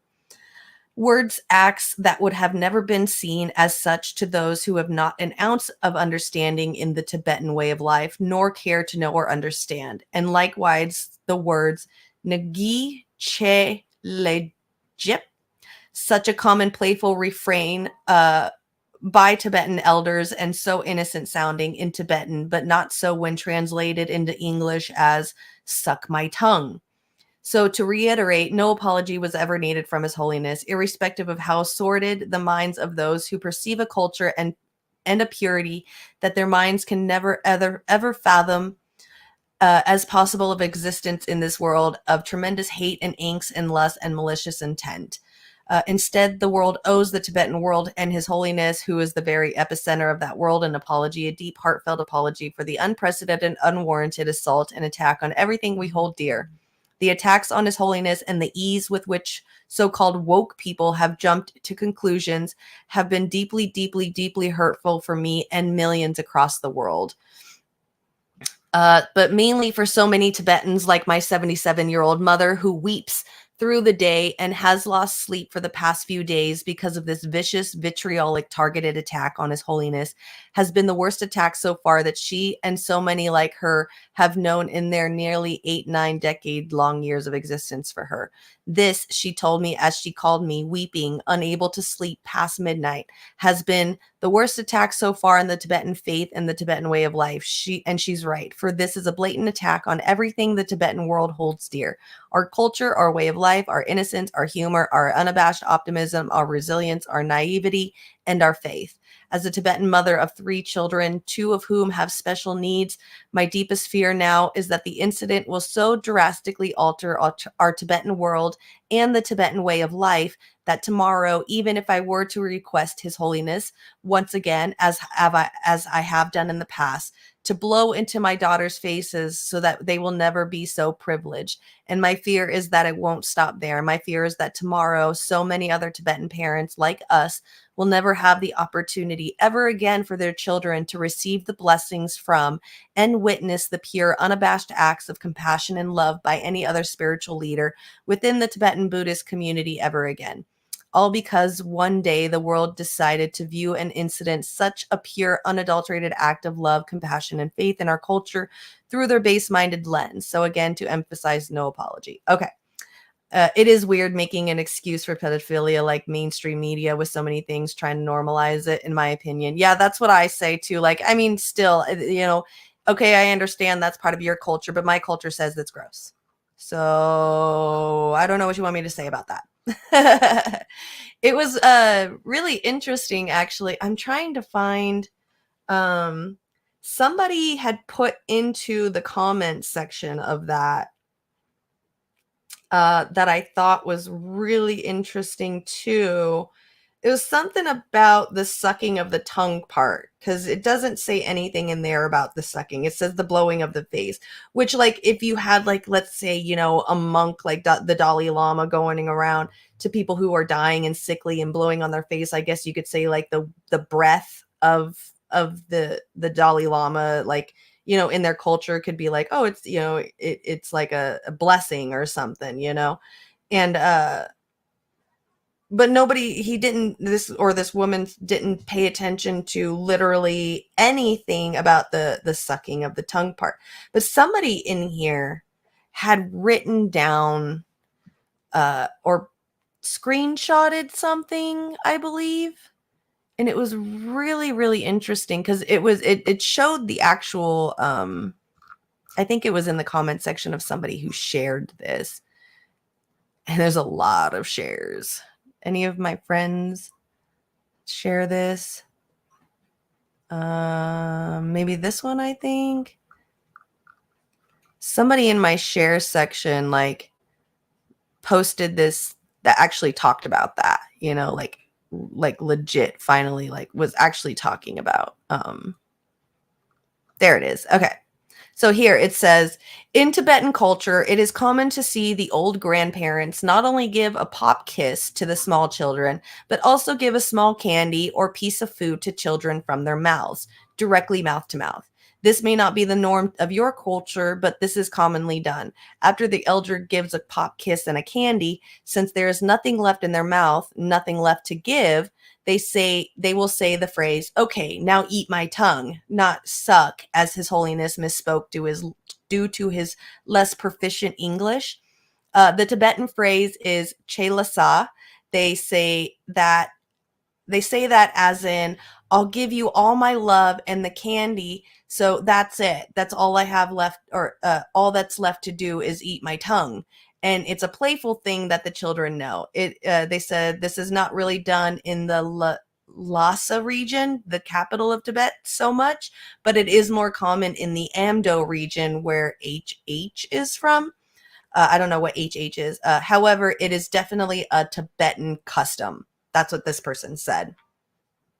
So that's what this person is saying. It's like the suck my tongue part, I guess, was like, it's like part of some little joke, I guess, that they do, is they do a mouth to mouth candy give, and then they stick out their tongue and they're like, suck, there's nothing left, so now you got to eat my tongue next, kind of thing. It's still gross to me. It's still really gross to me. I'm still not okay with it, obviously. Yeah, I don't want to disrespect other people's cultures. Like I said yesterday, if I heard from people from that area say that it's a part of their culture, the least I can do is say, okay, I guess it's still gross to me, but okay, kind of thing. It's still gross.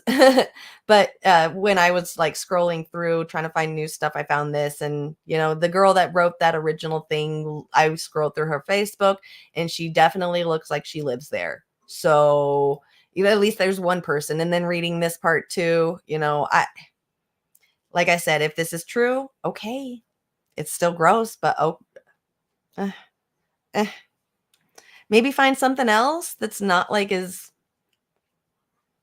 grody. That would be gross. That'd be a little nice. So, maybe start a new culture. It's 2023. Hasn't your culture been, or like, hasn't monks and stuff been around for thousands of years and has evolved with it? Even though they've kept their traditions, they still have evolved with things. So maybe, doing things with little children over the thousands of years might have been okay in the cultures, even, all over the world have been okay with, children. Children were working when they started walking, and girls are being married off as soon as they start their periods in certain cultures and stuff. Doesn't mean you can't evolve. Yeah.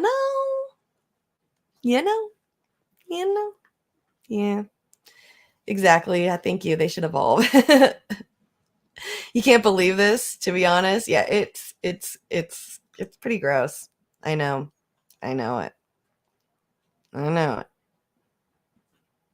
It's just wrong. Yeah, it's not good. You just don't do it to kids. You just don't. Even you might think that it's like some kind of holy thing, and it's supposed to be something that you think it's something holy, and I just you don't know what that kid could be going through. You don't know how that kid could be thinking. Like, I'm pretty sure my mom thought sitting me on dudes' laps when I was a child was some kind of innocent thing, but I'm pretty sure some of those times weren't very innocent when I was a kid sitting on random dudes' laps. So, yeah, not okay. Absolutely not okay. All right, so I am done for the day, you guys. I am officially 2 minutes over. Yeah, I did it. I made it. I made it with my lower back and everything. And look, Odin made it the whole time. He's been chilling. We got Izzy over here. She's chilling. They both been chilling. Been such good kitties. So proud of them. Yes, I'm looking forward to next stream too. Smoke more weeds, Yona. Absolutely. Thanks for coming by. Good. You got some weed? Good, Michael. Smoke the weed. Enjoy it. I think I'm going to I've got this little joint, right? I've been like dying to finish off. So I'm going to finish up my little joint. I've got my lime weed cigarette. Well, that's not even cigarette. It's like a vape thing. So I got some stuff today. Going to play some No Man's Sky, most likely get into some video games, do some grinding in the video games. So, and I will be back tomorrow, same time. That will be 1 p.m. Pacific California time. That's 4 p.m. Eastern time. Scotland, I have no idea. You might be going to bed, or like just probably heading to bed right as soon as I start, because my brother in England, it's like 11 o'clock at night at like 3 p.m. for me or something like that. So it might be a little bit later than that. So you might be going to bed around the time I start again tomorrow. But have a good night. It was really good. It is 11 p.m. there right now. Okay. Yeah, that's what I figured. I'm trying to memorize UK time because my brother's out there right now. So for like the next couple months, and I'm trying to figure out like ways so I can talk to him and get on the phone with him where it's like a good time, because I'm on California time, the Pacific time, which it's like 3 in the afternoon right now, and it's 11 p.m. for you right now. So like, yeah, it's really hard to try to get to talk to my brother. So yeah. Tomorrow, Friday, you will be up late. Awesome, cool. With kids staying, awesome. We'll do a kid friendly show tomorrow. We'll just watch a bunch of TikToks for like 2 hours. That way, the kids will enjoy it. Kids love TikToks, don't they? My kids are teenagers, so I don't know about kids anymore. I'm done with kids. I hated them when they were kids. I hate them when they're teenagers too, but at least they're more tolerable. So. All right, so I will be back tomorrow, Saturday night at 9 p.m. Pacific, midnight Eastern. We got the Midnight Secret show with me and Warren. That's going to be our 1-year anniversary of the Midnight Secret show. So don't tell anybody about it. And what else do we got? I think Chicago Corner is going to be on today. So go ahead and head over to Chicago Corner and give them a follow or subscribe on YouTube. They're really awesome. Jerry and Ed are really, really, really good guys. Love them to death. Doing really awesome things. Just got independent. I'm super proud of them and excited for their new journey with Chicago Corner. So excited about that. Jerry still owes me a drink. When he came out here to LA, he never got a hold of me to go have a drink. So he still owes me a drink. And I still owe Ed like my opinion on like 50 movies that I haven't watched yet. So go give them a follow. Anyway, I will be back tomorrow. I love you all. Thank you all for coming. You guys are all my friends, and I truly appreciate every single one of you for being here. And I will talk to you guys tomorrow. Yeah, tomorrow. Okay. Peace.